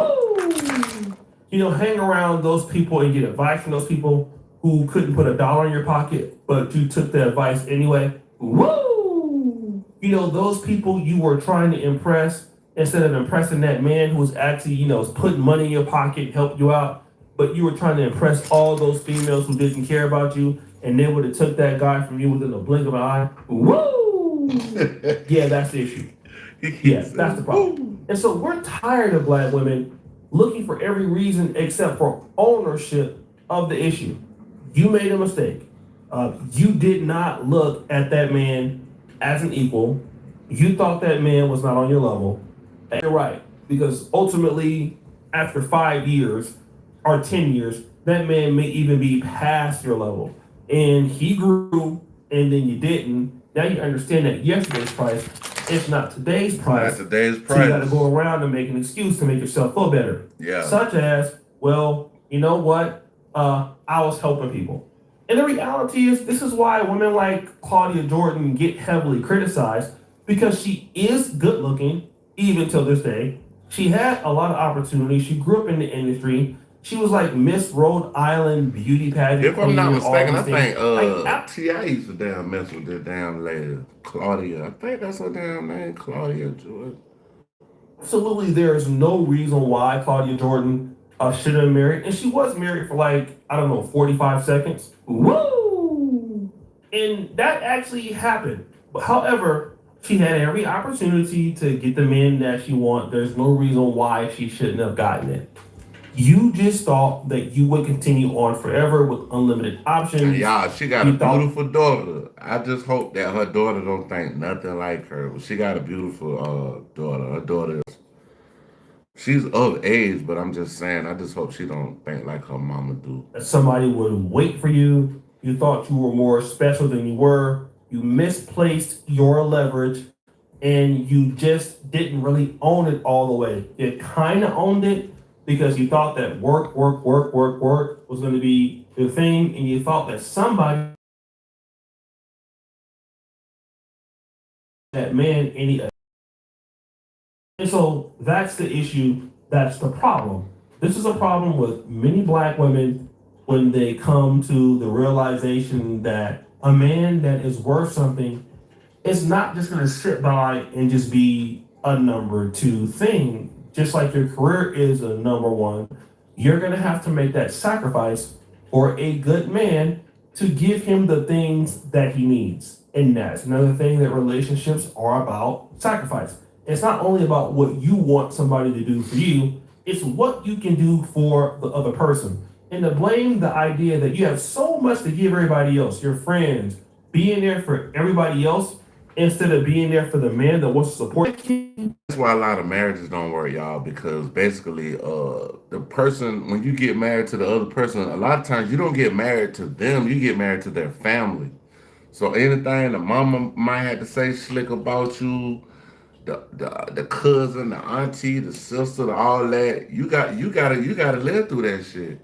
And everybody ain't going for that. Like, I feel like it's like in the biblical sense when it says, uh, you marry the person, you go away from your mother and father, you cleave to the one that you basically are married to. Like, bruh, how the hell your mama gonna tell you what to do and you sleeping with this man every night? Your mama ain't sleeping with this man, so. But it happens, y'all, every day. Marriages go down the drain because people don't marry the person, they marry their actual family. Just tell the truth. Nobody's jealous of you. Nobody's mad at you. Nobody's upset about the fact that you didn't choose us and then now you're old and you hit the wall. That is completely besides. Because when a female hit the wall or a man hit the wall or whatever, it's like they do start coming up with excuses why they ain't got nobody, this and that, bro. It don't fucking matter, bro. Like, y'all need to try to make this shit work, bro. Like, it's a million good people out here for other good people. But people trying to be so picky, you pick past the blessing that God gave you, but it happens. A point. The reality is that you just made a mistake. And you need to own all of the mistakes. Own not 60% of the mistake. You need to own 100% of it. And all the rest of the ladies who might end up like you need to learn from 100% of the mistake. Don't put your blame on being there for other people as to why you passed up on a man that you should have got. You thought that man would be there regardless at your beckoning call. And once you found out that it wasn't the case, you understood you're normal, just like everybody else. And that your value didn't grow, but his value grew. So then the question is, Claudia, how does your value grow?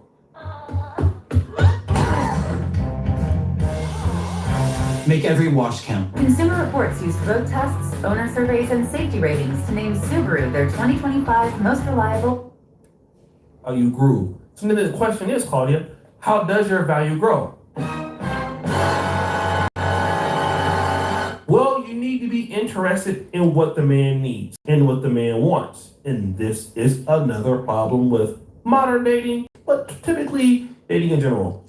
But for the most part, I see what he's saying. Most, I ain't gonna say all, because it's still a lot of great women out here. It's a lot of great men out here. But at the end of the day, bro, like, it's like, from the woman's standpoint, it's like they feel like it all gotta be all about them, and it's not equal. It's like you gotta go above and above. Above and beyond to try to win over a woman. And another thing too, you got some simps out here that just make it harder for men who are real and just want a woman for a real woman. You got simps out here that is willing to just give a female a Birkin bag, $2,000, this and that, blase, blase, and they're looking at the financial side of it. They're not looking at the emotional side, because the dude that can do that for you He could do that for 3 or 4 other females, like maybe 10 other females, and they might not even want. They might not even want as much as you. So you gotta look at it on every side, though. But You have no real clue what the man wants. If you would have known that, let me just say that. So the dude that was typing in the chat, I don't think he in there no more. Whoever had put LOL, I don't know who that is. But yeah, Buddy was acting like he was obsessed, bro. Like, I don't know what the fuck he had going on, but this man was in my chat like, bro, you good, man? Are you all right? Like, you straight?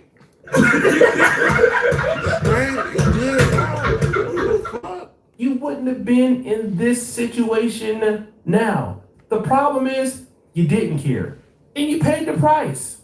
And that's why still you're out here down bad. But it gets worse. Like younger men really be wanting the girls in their 40s and 50s real bad. And it being me, that'd be like, oh, you're a little young. I don't know that. But I'm gonna start saying, it. You over 35 and I'm feeling you?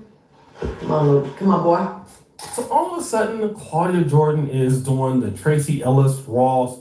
She's doing the Lala Anthony thing. Well, you know what? I'm thinking about possibly dating these younger guys. But see, the craziest thing is, bro, like, these females can do that shit. But when it comes to somebody like Shannon Sharp, oh, they coming for your ass. They coming. Shannon Sharp lost $20-some million fucking around with a little young chick. This man damn near lost everything. Like, you're just admitting that you've made a mistake all your life because now you're dating younger guys and guys who don't know anything, and so that makes you somehow feel better. It's just even a worse excuse than what you said last time. The fact that the men your age or in your age group don't want you leaves a lot to be desired about you. And it just goes to show that you could not satisfy the people in your own financial class, in your peer group, in your age group, and you still can't do it. And the only guys who will deal with you now are younger guys.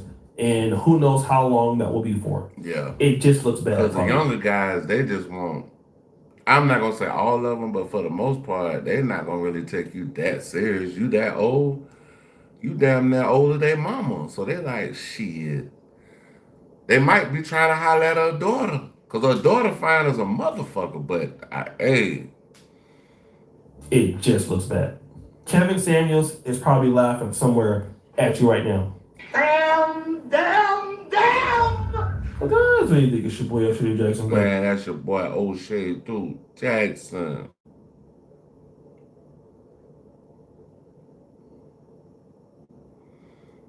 Let me see.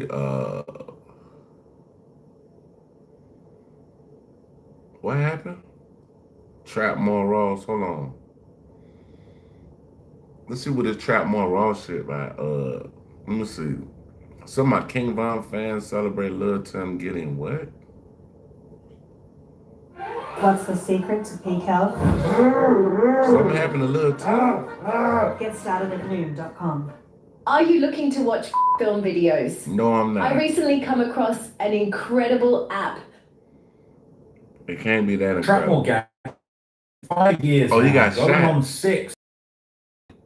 So this is Trap More Raw channel, orientated by Trap Lil Raw. This is who we are reacting to. So like y'all already know I say,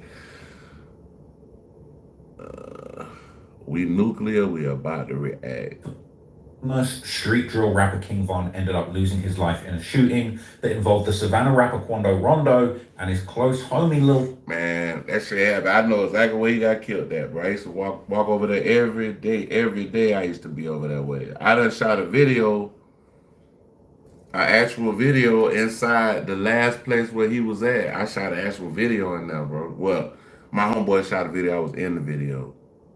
Tim, who unfortunately was the person who jumped out of the car and opened fire, firing the shots that took King Von's life after he had basically sucker punched Quando Rondo and attempted to jump him. Now, there's been endless back and forth in the rap game ever since this all went down, and one person who is definitely Bro called me Indy. That's crazy. Indy, I like that. That's a new one. Hey, thumbs up for that. Indy. I like that. Indy. I could make a rap album called the Indy 500. Damn. Thank you. And I gotta write that one. I gotta get my trusty pen. Hold on, where my damn pad at? Oh, I think I could write it on this. Cause I don't think I need this. Yeah, I don't need this. Indy. They calling me Indy now.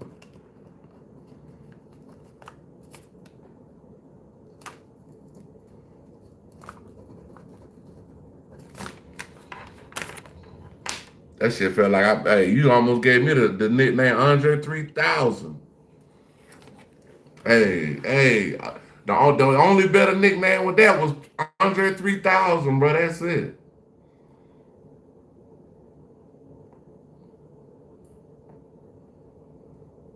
See, they come through showing love. Man, we had we had a bunch of crash outs in our live earlier, man. Y'all, if y'all haven't hit the like button, please hit the like button. If y'all have, thank you so much.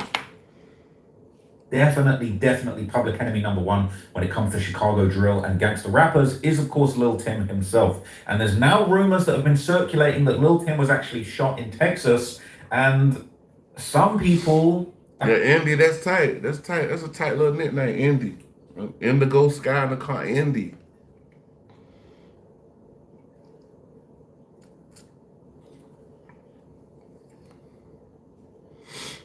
Happy to hear it. Other people are calling it cap, but I'm going to break it all down for you in this video, okay? This viral post. Oh, you mean when I say Andre 3000? That's my favorite rapper, bro. I'll say Tupac, Kendrick Lamar, Andre 3000. I don't give a fuck about nothing else.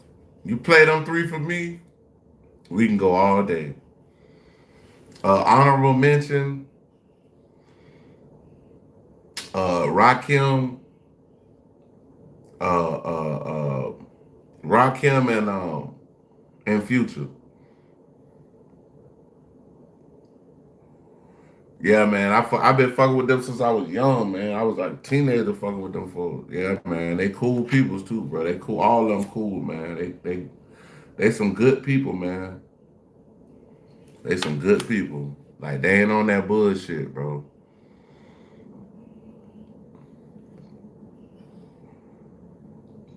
Them motherfuckers, they realer than real deal Holyfield. Like, if you want to get around a bunch of real motherfuckers, get around the Dungeon family and see what happens.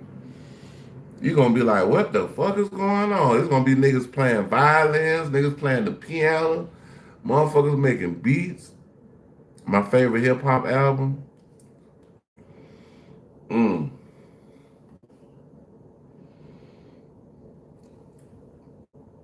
My favorite hip-hop. That's a good question. There's a lot of my I'll just say some of my favorites.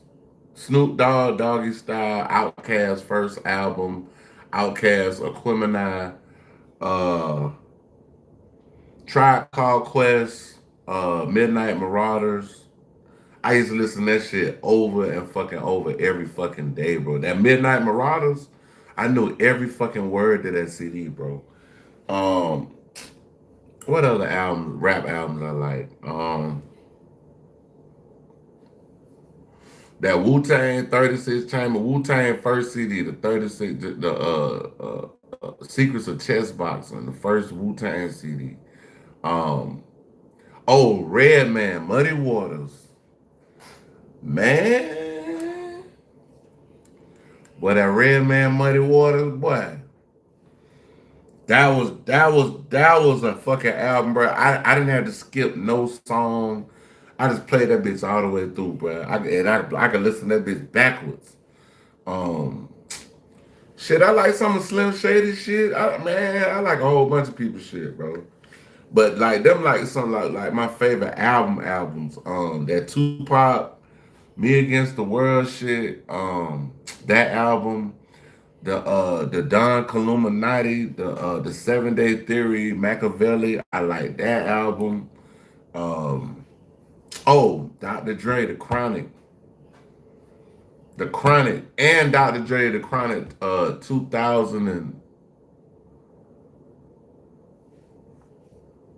Oh no, that shit good. It's called Illmatic. Nah, that shit is hard. That's a classic. That's a classic CD. That's a classic CD. Nas Illmatic. Stillmatic was cool, but it wasn't good as the original. You see what I'm saying?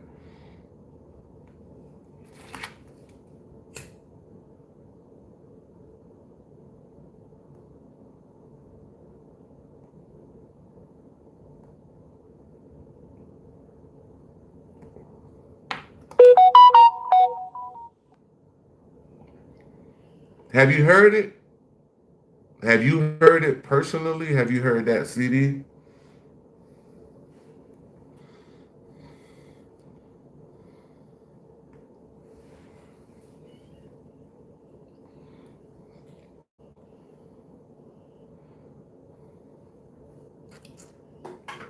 Oh, let's play the damn video. My bad. I'm sitting up here. Was doing some numbers on X.com, formerly Twitter, the other day, saying that Quando Rondo affiliate Lil Tim was allegedly shot in Texas and his condition is still unknown. Now, people in the comments were low-key celebrating. And it's crazy because I ain't heard nothing about this. I didn't hear nothing about this man getting shot or nothing like that. I never heard of this shit. Like, I thought that shit would have blew up on the internet. We got him finally. Don't know him, but praying. People saying he was a great guy. So some people saying, let's go. Some people literally celebrating. Finally, some justice. What the F? Starts to feel like karma didn't exist. I don't agree with that. I don't even want to say it. But yeah, the moment he popped on, his life was already on the clock. But then again, for somebody that they said, this is no disrespect, but for somebody they said, King Von was the most demonic drill rapper. If he died today, I don't know why he's saying all this. And he put out a whole documentary talking about King Von was the biggest serial killer in hip hop history. And he put the documentary out. This family and everybody, they was going crazy about this documentary. Y'all got to go check out Trap Lil Ross, and he got a King Von video. Just put Trap Lil Ross King Von video, and that shit gonna Who's gonna slide every day. It's kind of long though. It's a documentary, but that bitch go through. Who you talking about got a good song? Talking about Nas? Oh yeah. I know about MF Doom. R.I.P. Oh man, MF Doom is bruh, I got some, I fuck with MF Doom, bro. I fuck with MF Doom hard. Rest in peace. Rest in peace. I recently purchased the most popular glucose meter online and decided to test it with you. If you have... But see, the craziest thing is, bro, like when the man passed away, when MF Doom passed away, bro, we didn't find out until months later. Months later, bro, we didn't find out. Like, it didn't like how most of these rappers, if they pass away, their publicists put all that shit out. MF Doom was an underground rapper, but he was a legend. So it's like, that's how I was like, damn, bro, the man been dead all that time? Like, shit. Lil Tim's still out here walking around now. Obviously, they did target Quando Rondo in a shooting that killed his cousin Lil Pab, and that's why Lil Durk is basically facing life in jail at the moment. And it's not looking too good for him, but Lil Tim is actually still out here walking around now. Lil Tim would basically take to social media to prove that he was still standing after this rumor, with some people potentially believing, maybe Lil Tim tweeted the Cap emoji, maybe he was saying that the rumors of him being shot were Cap, maybe the rumors of him passing away were Cap, but some people were saying Dirk fans were in shambles right now. People were early celebrating what was allegedly happening to Lil Tim, whereas an OTF fans film. That nigga Tim got up under the comment and said, A bullshit. A bullshit. A bullshit. A bullshit. Tim got up under the comment with the cry when they see this. You ended Von permanently, he's never coming back, and then mad 4K trade jump out gang, man. It is actually...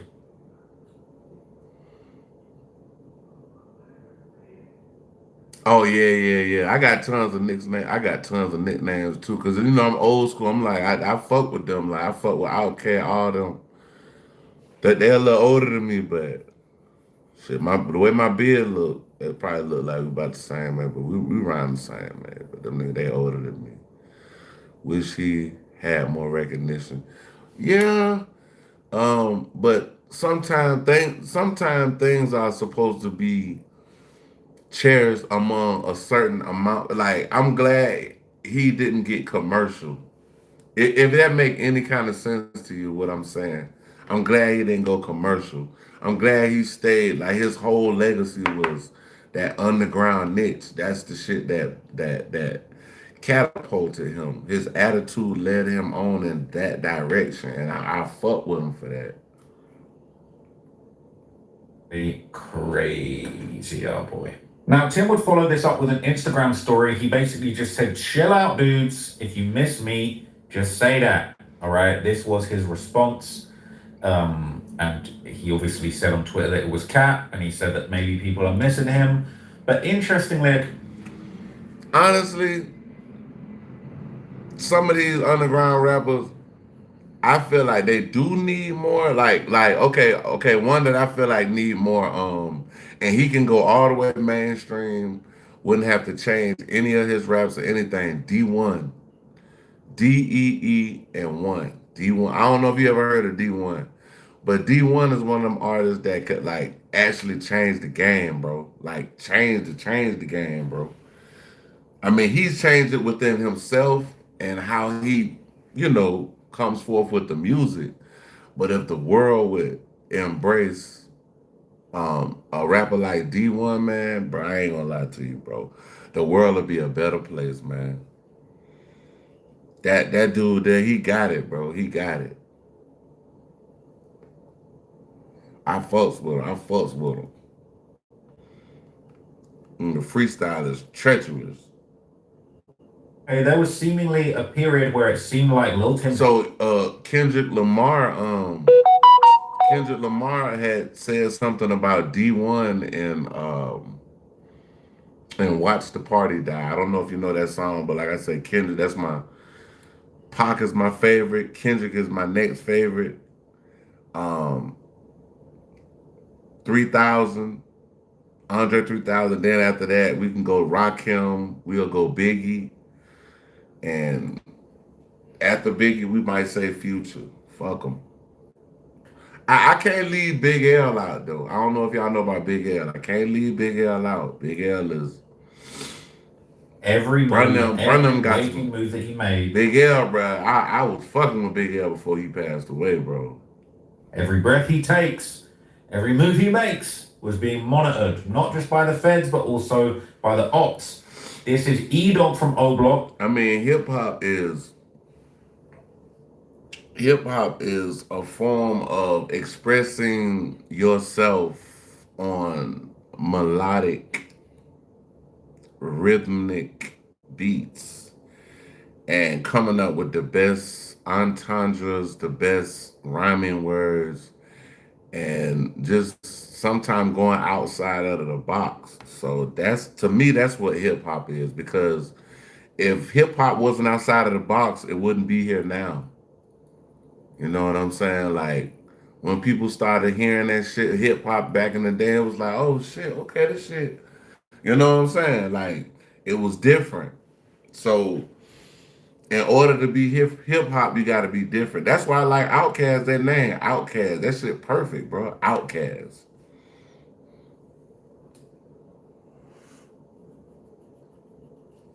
Let's be real, bro. They Outkast. But they still part of the fabric and the root of hip hop, man.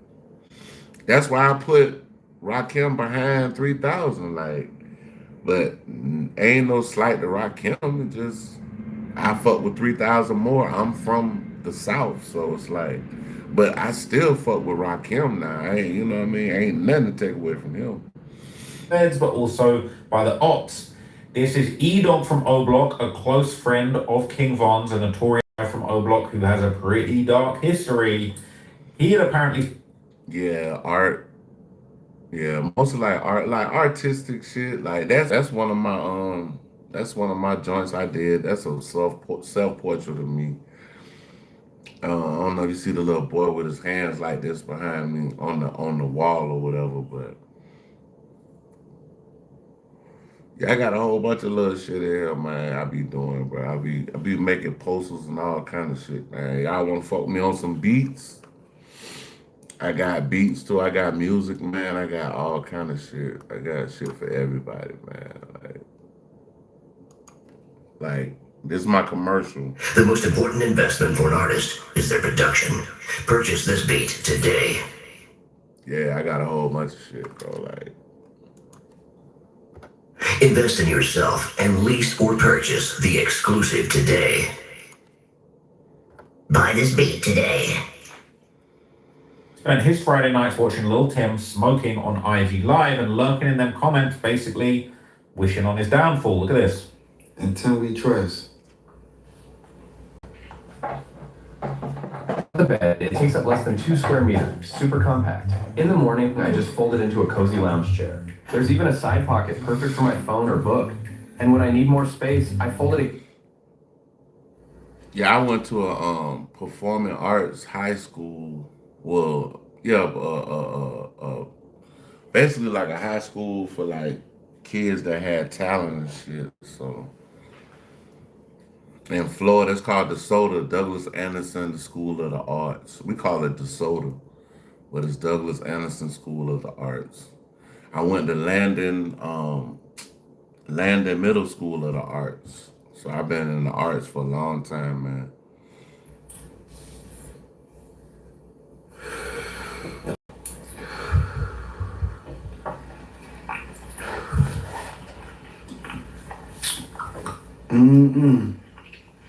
Boy, I got some music coming out next month for y'all ass. No cap. I don't mean you might not get it, but I got it for you. I'm glad you said that. We're going to go to Suge Knight right quick. We're going to go to Suge Knight. We're going to go to Suge Knight. Hold on. So we're going to listen to Suge Knight. Since this special one for you, we're doing this just for you, dog. We're going to do Suge Knight goes, do you know anything about Reggie White joint? See, all this had to do with Tupac getting killed, bro. But Suge Knight is going to be talking from jail right now about the whole situation with Reggie White Jr. and some things that happened after he got locked up, before he got locked up, and yeah. We could do the Piers Morgan one, but let me see. I'll do the Piers Morgan one first. We'll see. Let me see. Piers Morgan. Hold on. Piers Morgan. Suge.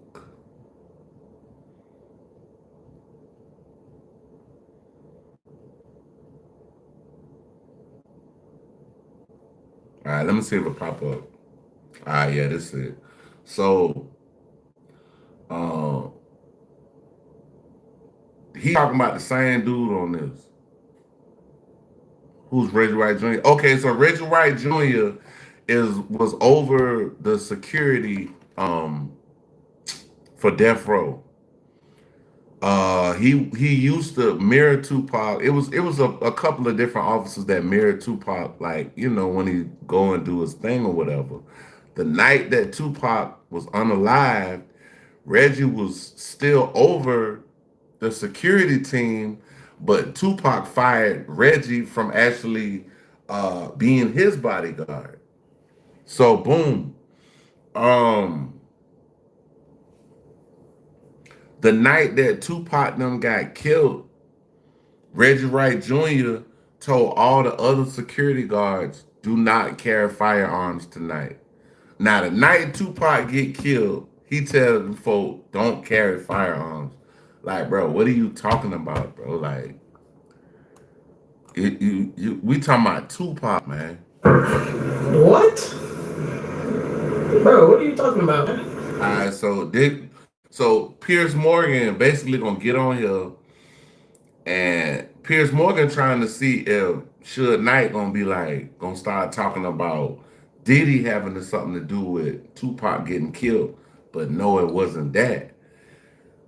Reggie Wright finna go on really tell the whole true story of how everything like happened from his point of view. But we're gonna rock it out. I'm gonna let you hear it.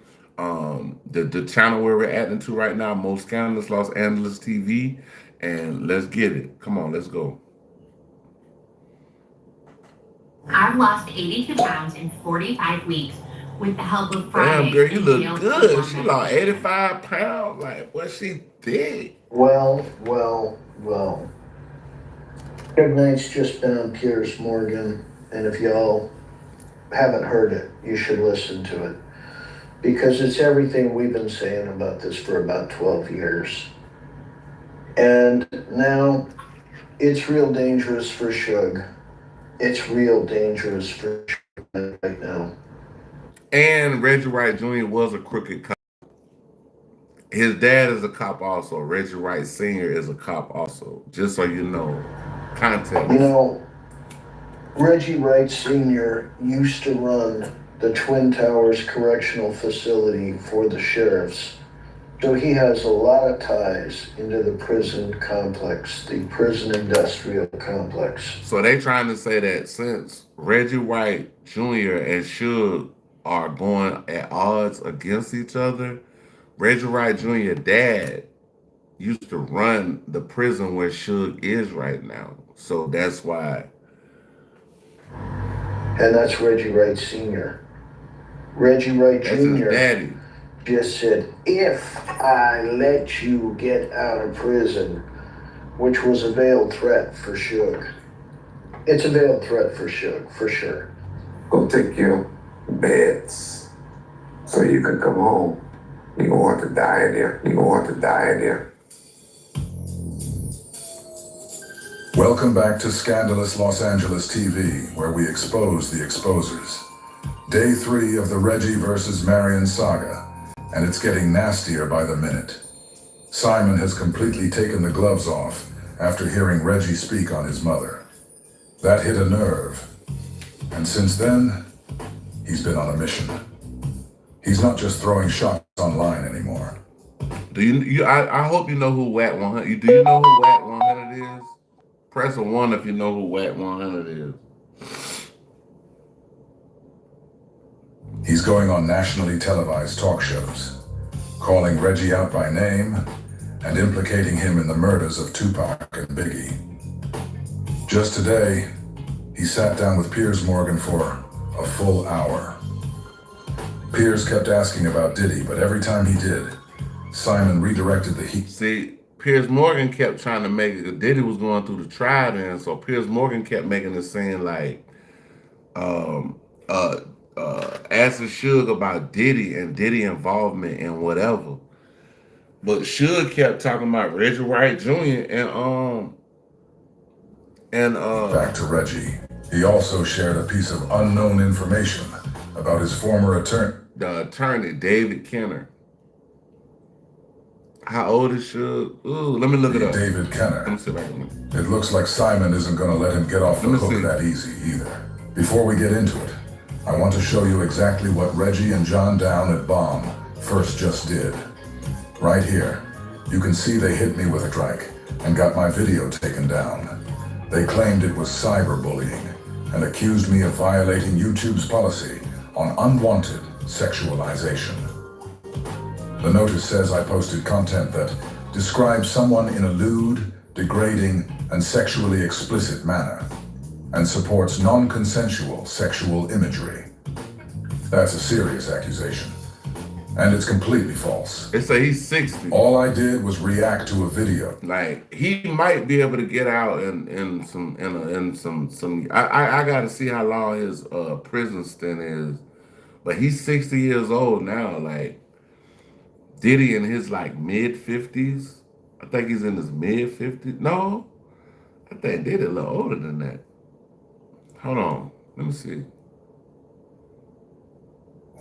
Where Simon told Reggie that every girl Reggie had, he had first. I didn't say it. Simon said it. I just reacted to a public interview like everybody else. But this is what they do.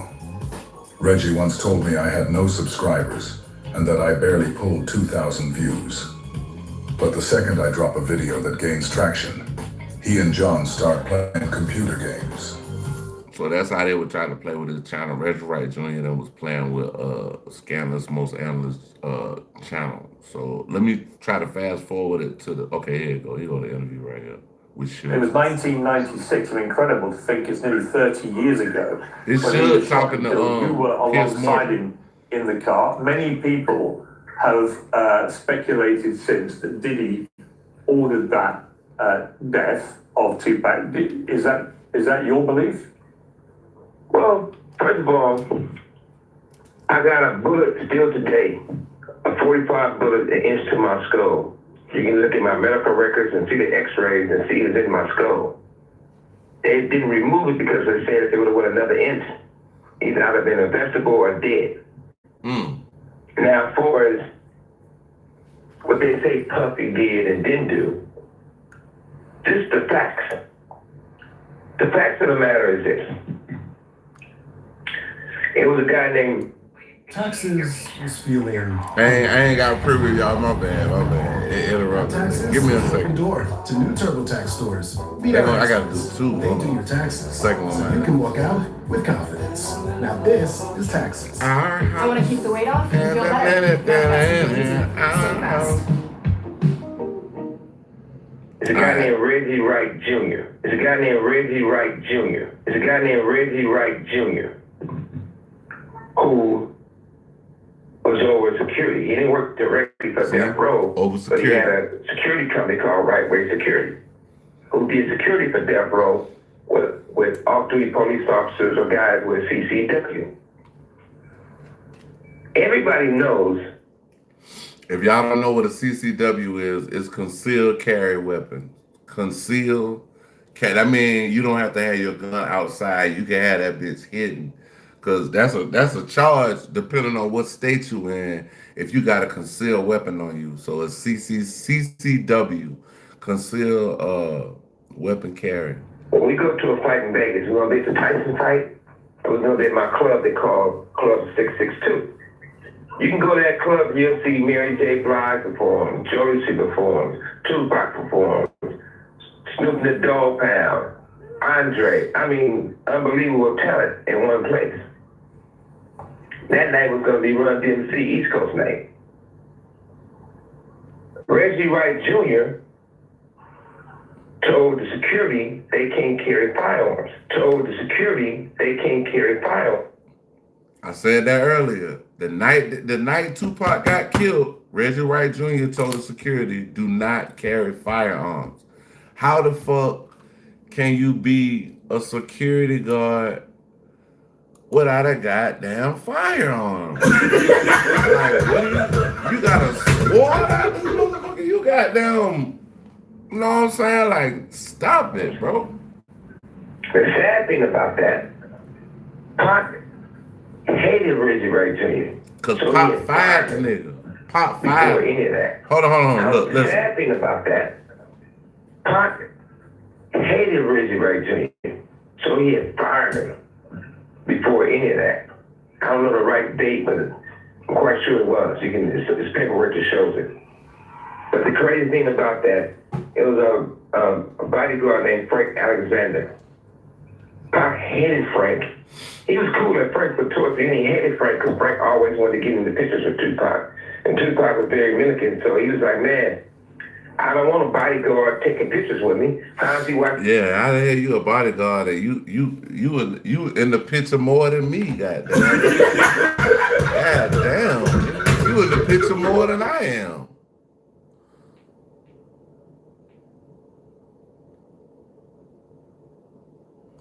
I mean, he helped facilitate it. I mean, and Snoop them already had knew something was gonna go down. If you notice, Snoop them didn't go to the Tyson fight. They didn't go. They stayed in LA. Only person who went that was like really a crip like that, cause Suge them, they Pyru Pop, he was hollering Pyru, but Nate Dogg Nate Dogg went out there. Nate Dogg was really the only Crip, but Nate Dogg really went by himself, so he wasn't really chilling with them like that. That's why you ain't seen no pictures of him, or he wasn't in the melee that was in the hotel. In my back if he getting himself in the pictures.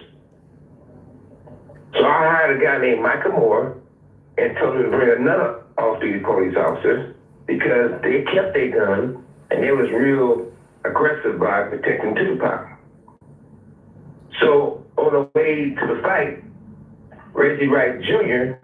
tells Michael Moore weapon when he doing bodyguard work for Tupac.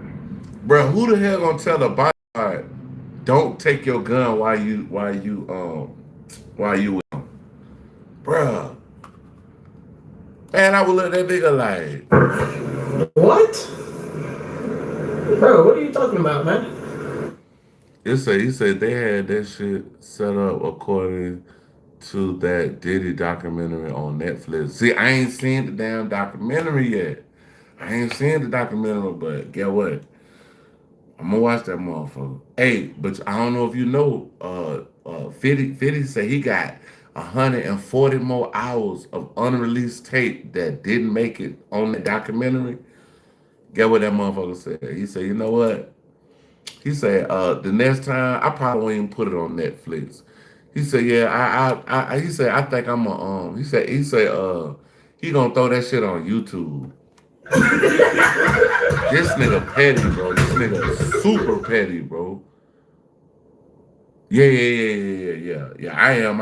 I've been to Club 662 on many occasions, and never. So this is the actual bodyguard that was told don't take his gun with him. Have they told me to leave my weapon? Why would I leave my weapons in a vehicle or in the hotel room, and I'm personally guarding Pac in one of the most hottest places to be? I got into a little argument with Reggie Wright at lunch over it. He said, Mike, I'm putting Frank back on him, and I'm taking you back off. And I said, Reggie. So if y'all listen to what Shug just said Pac didn't like Reggie, because Reggie was the one that liked to get in the pictures. So how the hell you the security guard and you the one you trying to get in all the pictures, like, you know what I'm saying? So it's almost like Shug said, you trying to, if you don't want your producer all in the video, all on the song. That part doesn't make sense. Why not leave me and Frank on Tupac? At 3 o'clock or 4 o'clock in the afternoon in Las Vegas, at the Luxor, security was all run together by Reggie Wright on the day that Pac was shot, and we were told not to carry weapons because we were all armed. They was told not to carry weapons the day that Tupac got killed. Bro, come on, man. You can't make this shit up. And these are the people that actually were there. Like, these are the actual people, bro. The ultimate upgrade for... Specifically, do not carry your weapon. Do not carry your weapon. Everybody got to go to buy it at the casino, and everybody thought it was strange. That's why were guys told not to carry weapons. Even the cops that were there told not to carry weapons. Everybody was told not to carry weapons. That's what we were told. Now, I, at the meeting, was asked one of the few questions. Why would you tell us not to carry our weapons? I think the reason they removed me from Tupac is because I was one of the few people that wouldn't buy into not carrying your weapon. And bruh, this dude right here sound like, boy, if you ran up on Tupac, boy, you was gonna get you something. You gonna get you a little something. You was gonna leave with a gift in this hole. Like, you was gonna get no part of that. You might have left in a gift box fucking with this nigga, because he looked like he was gonna kill you for Tupac. That man ain't give a damn. Mr. Wright knew that. And Mr. Wright knew that. And Mr. Wright knew that. Reggie Wright. So they removed me off Tupac, so there wouldn't be a weapon there. So they removed me off Tupac, so there wouldn't be a weapon there. When Reggie did that, and I questioned it, Reggie did something that he's never done. He's never stayed at 662. That day, he stayed at the club. Then why would he need me there? And why would I be taken off of Tupac? Because he was trying to watch out and see what the fuck was going on. Like he was trying to. He's right, you know.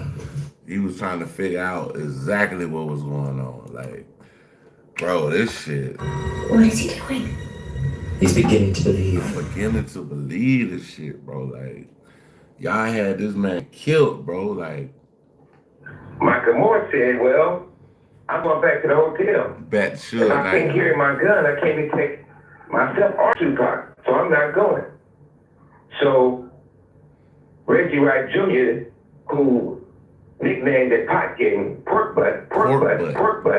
So Pork Butt goes and says, Frank, you can go, but you can't bring your gun. Call that nigga Pork Butt. That nigga pop like me, bro. I'm a Gemini, so you know we come up with that shit quick, bro. We're throwing the fuck out Everyone knows you can't be a bodyguard without a gun. So after the fight, when it come from the fight, Tupac got into it with another guy. It was a big fight. After that fight, after we stopped at a few places, we go to my house. I told Frank, I told all the security, I told everyone. Pac just beat up a well-known gangman. Send 4 or 5 guys extra to the house to escort Tupac to the club. Reggie Wright Jr. refused to send the security guys.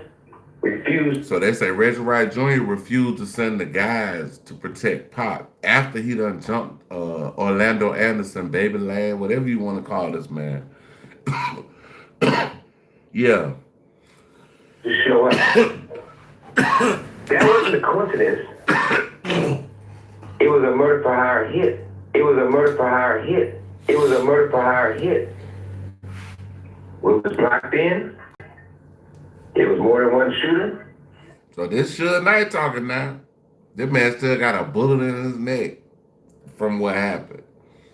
Right. He said they cut him off. So it was like they boxed him in, bro. So they couldn't pull off. Only person know the truth, the real truth, is me and Tupac. He's not there to tell it. Only person knows is myself. But Reggie Wright Jr. tried to change the whole story of the narrative, what actually happened, and he was not there. He was at 662. He was already at the club. Snoop, who everyone knew at the time, wanted to. So Piers Morgan thought he was gonna get Suge Knight to dump on Puffy, and he like, nah, nigga, we don't tell what really happened. He bringing Snoop in this shit. I did. If you have a thumb, you have a green thumb with Miracle Grow.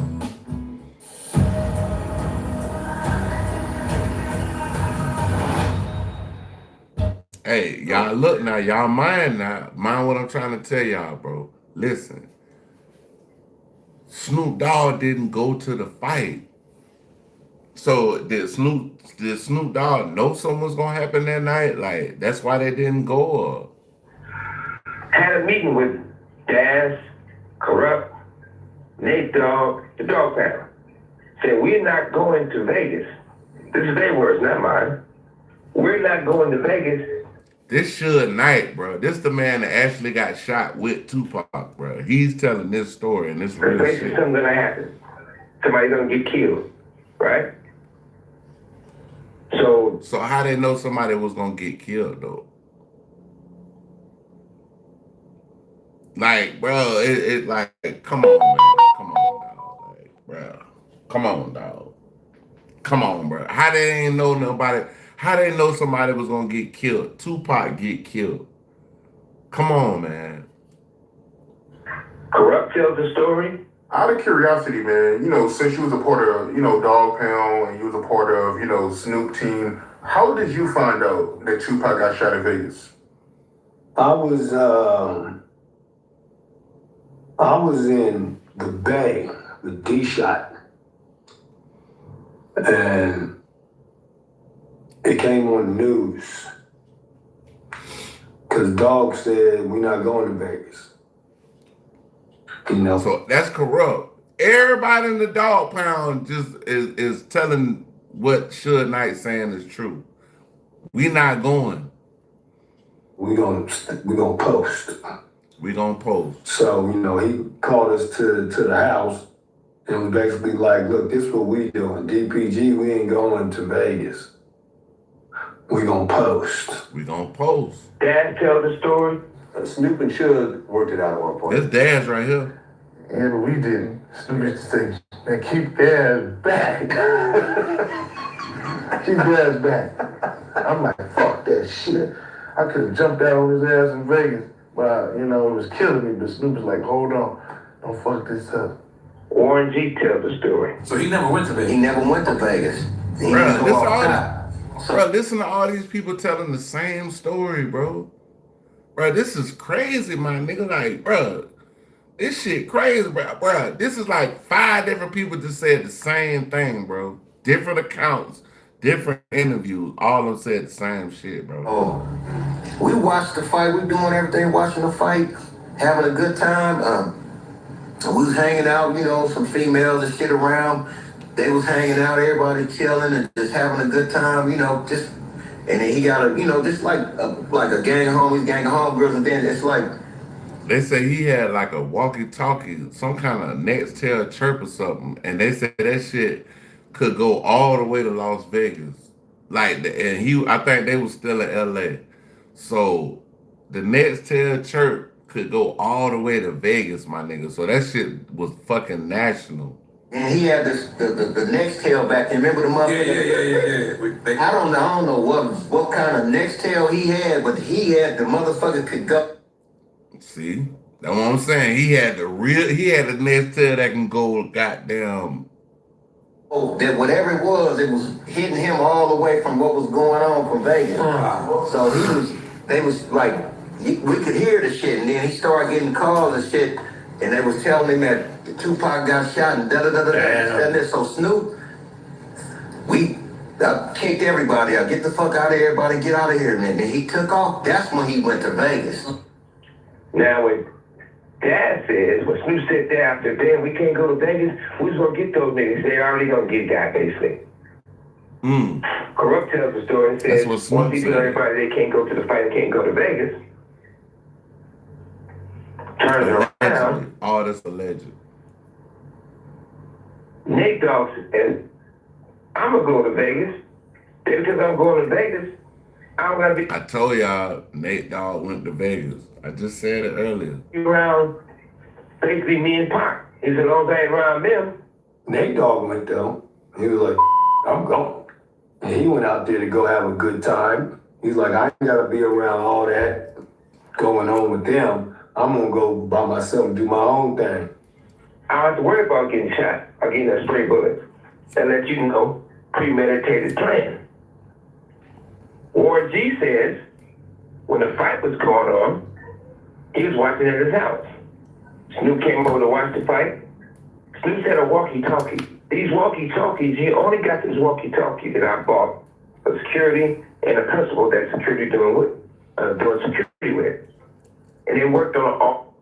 So listen, the security, that walkie-talkie that Snoop was listening to from, that was only for the security. But Snoop is in LA, he's not at the fight. So why would he need to be tapped into what's on that walkie-talkie? On the West Coast. So if you're an artist and you go into the mall or you going somewhere, they have a walkie-talkie, security has a walkie-talkie. If you're not going to an event with any of the security details, you don't have a walkie-talkie. Because I didn't buy that many because I wanted to be exclusive to hand them out who was needed. Are you there?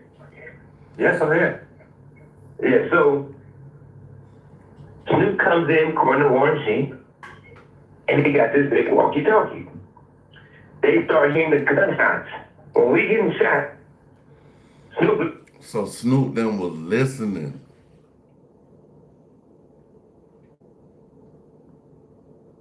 When they was getting shot. Bruh.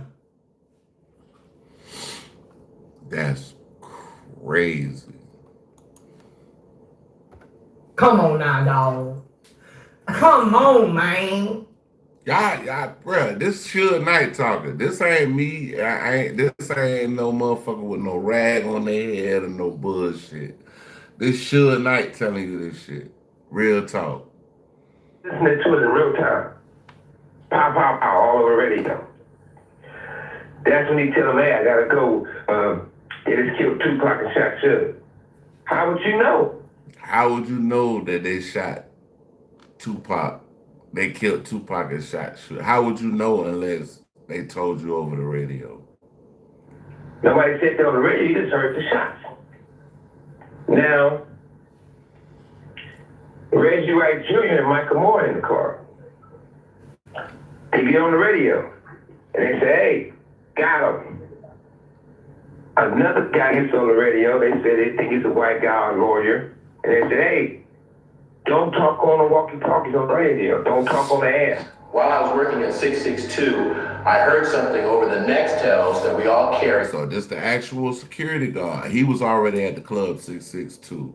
He got one of these walkie-talkies that they're talking about. He heard a distinctive voice on over the lines and was like, damn, who the fuck is that? Like, but watch this. For security. And what I heard was, got him. Got him. So after they get shot, they say, got him? Man, come on, bro. Come on. Then someone else came on the radio and said, hey, don't say nothing over the radio. So look, that's David Kenner.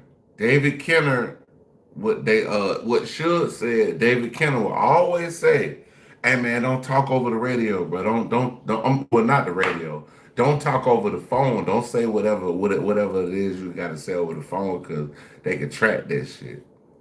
Which was the Nextels we were using radio to radio. And I just clearly heard somebody say, don't say that over the radio. But the person who said it was not Homeboy Security, nor was it one of our security guards. Sound like a white man, David Kenner. It was, to me, it would be like a stranger. Someone, and the person that said that was Caucasian. Definitely not African American. Right? So, what's happening with this executive order is concrete proof that we're living in a different country. Domino's. I'm kind of glad you had me pull this up. Is that just? I'm kind of glad you had me pull this up. Maybe, I don't know if it was 6 months, longer, however it was, since I've been in this prison right here. Somebody played that for me with Michael Moore said.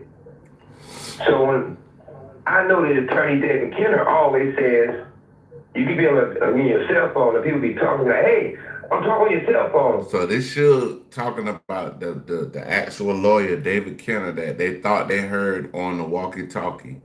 And he said one of his sayings, he will always say, don't say nothing over the phone. Somebody listening, they recorded and you can't do that. They're listening to you. So I know that's the saying. So jokingly, What up? I told David, I said, hey, was that you on the walkie-talkie? Because that's your line. Don't talk on the phone. So Suge say he asked him like, yo, was that you on the walkie-talkie that said don't say nothing over the walkie-talkie when they was shooting? And they said David Kenner got upset about it. He was acting like he got in now his you the feelings one saying about don't talk on the walkie-talkie. So that being said, David Kenner goes and says, sure, I never had a walkie-talkie. I would never have a walkie-talkie. Would I need one for it? Never. So I'm saying, wow, he's so bent out of shape, but I was joking about it, right? I said, you never had a walkie-talkie? He said, that's not me talking on the walkie-talkie. I never said he was talking on the walkie-talkie.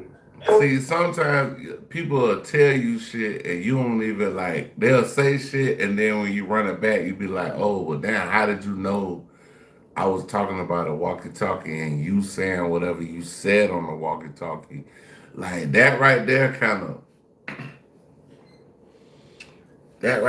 of make it look like you, you on some shiesty. You tried to kill me and you killed red flag. Didn't think that much about it. So Kenner had sent some of my boxes and files to another attorney Did another attorney. So he sent the boxes and the files. This where the bombshell finna come through at. Yeah, right. At the time, he wanted the boxes back. That didn't make sense. So Should said when Kenner sent the boxes to his new lawyer, he said David Kenner wanted the boxes back. So Should what do you like? You sent the boxes, like this is the files for the casework. Like, why do you want it back? When we discovered a walkie-talkie in the boxes, nobody. They discovered a walkie-talkie in the box.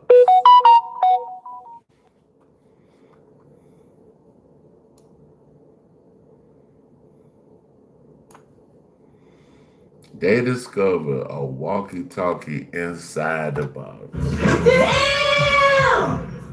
Yeah. That's what's going on. Put something in the box that they go through the exact same way. So the walkie-talkie, my guess, probably was in one box. When they looked at everything and read through everything, and they was asking me about this walkie-talkie, they put it in another box. Kenner, a guy named Steve that worked for Kenner, when he grabbed the boxes from another lawyer he has it. Went and stole the wrong boxes that the walkie-talkie was in, but we still got the walkie-talkie. I said, send me a picture of it. So they fucked around and took the wrong box, and the walkie-talkie was left in the box. Bro, this is nasty work, bro. They really did something to Tupac and Suge, man. So on my tablet can send photos, so they sent me a photo of the walkie-talkie. It blew me away. One part of me, it made my blood boil. Another part of me, I had seen Tupac's face flash off in my mind. He said he seen Tupac's face flash in front of his mind because he know they had something to do with it. That's fucked up. I see these motherfuckers involved with assassination. So I tell Kenner about it. I said, hey, Kenner, you said you could have a walkie-talkie. Now you had one. Now you had one. Now you had one. So after that, our relationship after 30-some years went cold. He went and told the judges. He started trying to pull off my case. Yeah, like they were trying to hate on him after that. Like, because he found out that the nigga had something to do with them getting shot and Tupac getting killed. AI assistant pulls those insights fast. Now you can do that with the all-new. I wouldn't have fucked with that nigga either, bro. Stop playing me. Seems a night in for me. I can already anticipate the stomach issues. I sabotaged my case. He did, and everything I'm telling you about is the proof. For anyone wondering why David Kenner suddenly withdrew from Simon's case, according to Simon, it's because he confronted Kenner about allegedly possessing one of the Nextel radios that Simon's security team used the night Tupac was murdered. Yep. Simon claims that when he confronted David Kenner about having one of the walkie-talkies used by his security team the night of Tupac's murder, Kenner initially denied having any reason to possess one.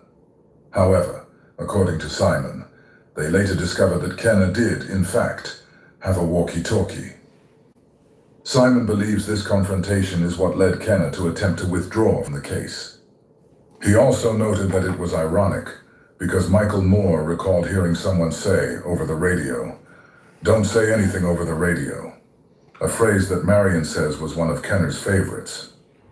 So ultimately, look, it's fascinating stuff because I remember this all happening in real time. So Piers Morgan was like, I didn't get nothing I came to ask for. Like, he was like, I thought you was going to implicate Diddy in this shit. And now we talking about Reggie Wright Jr. Like, he was like, God damn. It's like, we done spent damn near 30 minutes out here on this shit. And we trying to bury Diddy ass. And you talking about Reggie Wright Jr. And David Kenner and them. So it's fascinating to hear you talk it all through in this way. It's like it's a murder mystery episode. But I ain't gonna lie, bro. This shit is like a murder mystery. It's like, bro, it's like you sitting down listening to your uncle tell the story, bro. Like, Right. Hey, well, sure, we're talking. I will hold on to every word, man. Hold on. What happened, man? Shit. Hold on. Now, I've got two questions. Do you believe Diddy had anything to do See, he with keep it? asking though. Do you believe Diddy? Like, bro, he not gonna put Diddy we're gonna play the other one. Hold on. Sounds to me like you're more convinced that Snoop Dogg had more to do with it. Was Diddy involved at all, do you think? And if it wasn't him... But y'all know, Snoop and Diddy, they like this, bro. Snoop and Diddy like this, allegedly. Then who do you think ultimately ordered that hit? And I'm not just saying that just to say that. Y'all gotta do y'all research. Y'all gotta look at the closeness of them, they parallel. They move in the same spaces. This is the thing. This is what I do know. I know KPD, who I've been knowing since little Pop Warner football. KPD says that Puffy approached them and gave them money. KPD says if he go to prison for, this is his words, KPD says he go to prison for the Tupac murder, Reggie White Jr. gonna go to prison for Biggie's murder. So all these things going back and forth. KPD say if he go to jail for Tupac murder, Reggie Wright Jr. gonna go to jail for Biggie murder. We need to look into this. You know, who knows what? Absolutely what. What we do know, money was paid out. What we do know, according to these guys, to the police, not the police that actually doing the investigation, the cricket cops.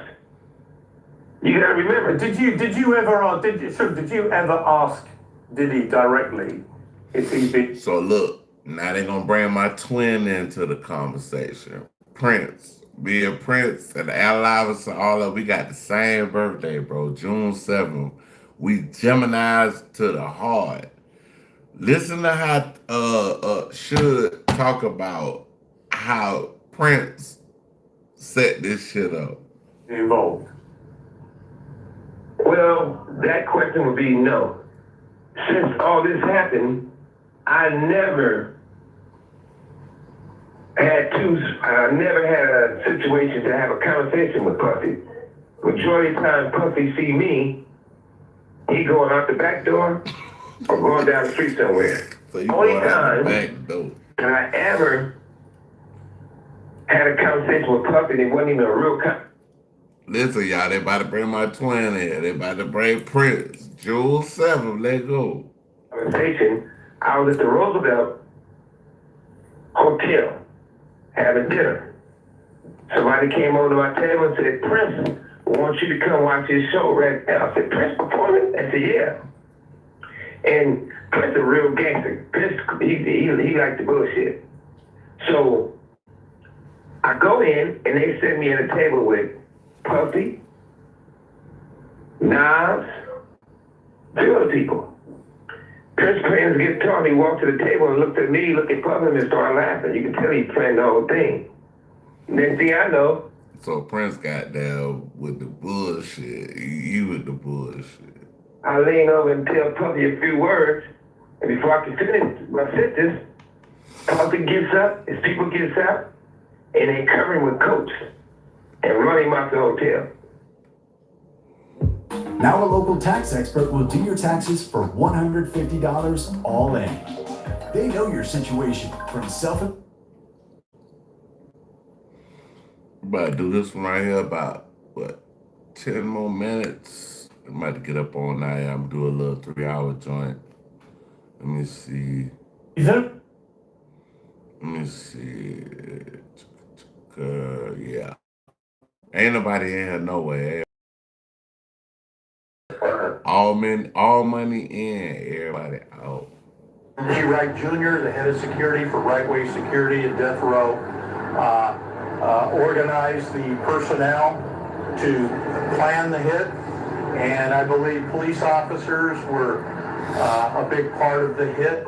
And sometimes you find out stuff, and I ain't trying to take the things away from all what we're talking about, but sometimes you find out things later on that is so bad to you, it just makes your blood boil. I found out recently that allegedly one of my attorneys, David Kenner, was involved in the assassination of Tupac and me getting shot, and witnesses, but that's another story. Told you, Mr. Knight, you don't want Reggie Wright as the enemy. You out there trying to put me, you trying to insinuate and play games like me, you better off. That man sound like a clown, bro. Like a clown, bro. Reggie Wright Jr. sounds like a clown. With me being a friend and an enemy. Stop coming on YouTube saying one thing and then running back when you get on the phone and call me saying another thing. I'm not playing with you no more. Cause you playing with my freedom. Cause you playing with my freedom. Cause you playing with my freedom. Why is it that no one still can explain why people kill somebody they can't carry guns? Welcome back to Scandalous Los Angeles TV, where we expose the exposers. The day we've all been waiting for has finally arrived. Marion Knight did an exclusive interview on Discretion TV, and he's not holding back this time. The other day, Reggie and John dropped a video on Bomb First, featuring a secret recording of a private conversation between Reggie and Marion Knight. An incarcerated individual at the RJ Garland Correctional Facility, San Diego, California. This call and your telephone number will be monitored and recorded. You have a prepaid call. You will not be charged for this call. Thank you for using Global Tel Link. Hey, what up, Big Show? I'm dealing with you. Oh shit, man. Hey. Make sure you talk to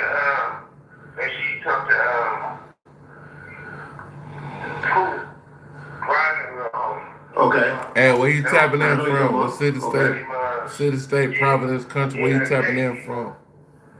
Anything I got to deal with him, I'll have a conversation with him, or I have a conversation with him, but that fool he's been on just came on, right? Okay. Yeah, I know what you're talking about. Alright. You know the couple of dudes over there where Wacko from, right? Okay, I know what you're talking about. Yeah. Alright. They fuck with that dude. They always fuck with that dude. Someone did time behind that dude, you know? Okay. Okay, gotcha. They been trying to talk to a lot of those dudes. Some of those dudes, while you playing both sides, they trying to put them together, you know? Okay. You know he don't fuck with the rat, though. You know him and the rat that fell out majorly, though. Which rat you talking about? The one he been on, right? Huh? The one that came on? Yeah. You know. No, not that rat. Oh, okay. Well, you know the BMF. Got you. Oh, okay. I didn't catch that. Okay. Got you. Okay. Yeah, who give a fuck about that rat? Oh, okay. I thought. Okay. Yeah. So look. Hey. Some of those dudes, right? Okay. When they all went to, when they was all doing their time, they all got fucking, saying the shit. They was all, even though they were over there, they was saying the other shit. You know? Yeah. Okay. I hear you. So, and I know a lot of them too. They be talking. So they was all, they had their names in their mouth, you know? Okay. They trying to, I got you. tell him just watch it, don't trust that one. Got you. Okay. Yeah, man, okay. That show you still got love for that nigga. Okay. Yeah, I got you. Yeah, I know. Yeah. I'm glad to hear that. Yeah. Yeah, when motherfucker knows about kids, Yeah. who gives a fuck how you took down or whatever you trying to do? You know the truth. I was there. Michael Mason isn't just an assassin, he was a prodigy. And had no idea he was being recorded, and definitely didn't give consent. In that audio, Reggie exposed some information that Marion clearly never intended for the public to hear. And let's just say, it didn't sit well with him. As a result, Marion hit up Discretion TV for an exclusive interview. And this time, he's not pulling any punches. This is exactly what Reggie's been afraid of all these years. Reggie and Porky both really pissed Marion off. Now Marion's letting it all out. He's questioning how Reggie Wright was able to afford the lifestyle he had while supposedly living off a cop's salary. He's asking the real questions. Like, what was Reggie really doing before Marion gave him a shot as a security guard? Marion also calls out the irony. If he's the one known as Simon, then why is Reggie running a company called Simon Says Publishing? He doesn't stop there, though. Marion's going in on the whole industry, asking how people with zero talent, who can't sing, rap, or dance, and couldn't find real talent if it smacked them in the face, somehow became the gatekeepers of the culture. People with no credentials and no legacy, yet they're the loudest voices in the room. So look, man, you gotta look at it like this. The people that have something to do with the culture of hip-hop, and want to do something hip-hop, it's all the same words, you know what I mean? Regardless who it is, regardless, we don't always see the eye to eye, but regardless the West Coast, East Coast, Midwest, down South, everybody added something, brought something to the table to make hip-hop what it was. Right. Now, you get motherfuckers who never had nothing to do with hip-hop for no one, but they want to attack, they want to attack, they want to attack. I guess it's far Wag always had a head on the shoulder for business, and not just, you know, we used to have a term, it's a derogatory term, and then Suge used to call, it actually was stunt dummy. We used to call, and he wasn't a stunt dummy. And that was a word that Suge, you know, I'll take the stunt dummies to this, take the stunt dummies to this. And... Okay. Now, when you listen to Reggie, or what Pac called him, pork butt. Pork butt. His stupid motherfucker put his foot in his mouth.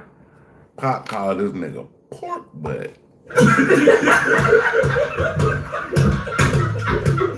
That's crazy. Yeah, it's true. One of the people that told me, let me hear me. 30 years later, he ended up looking like a pig.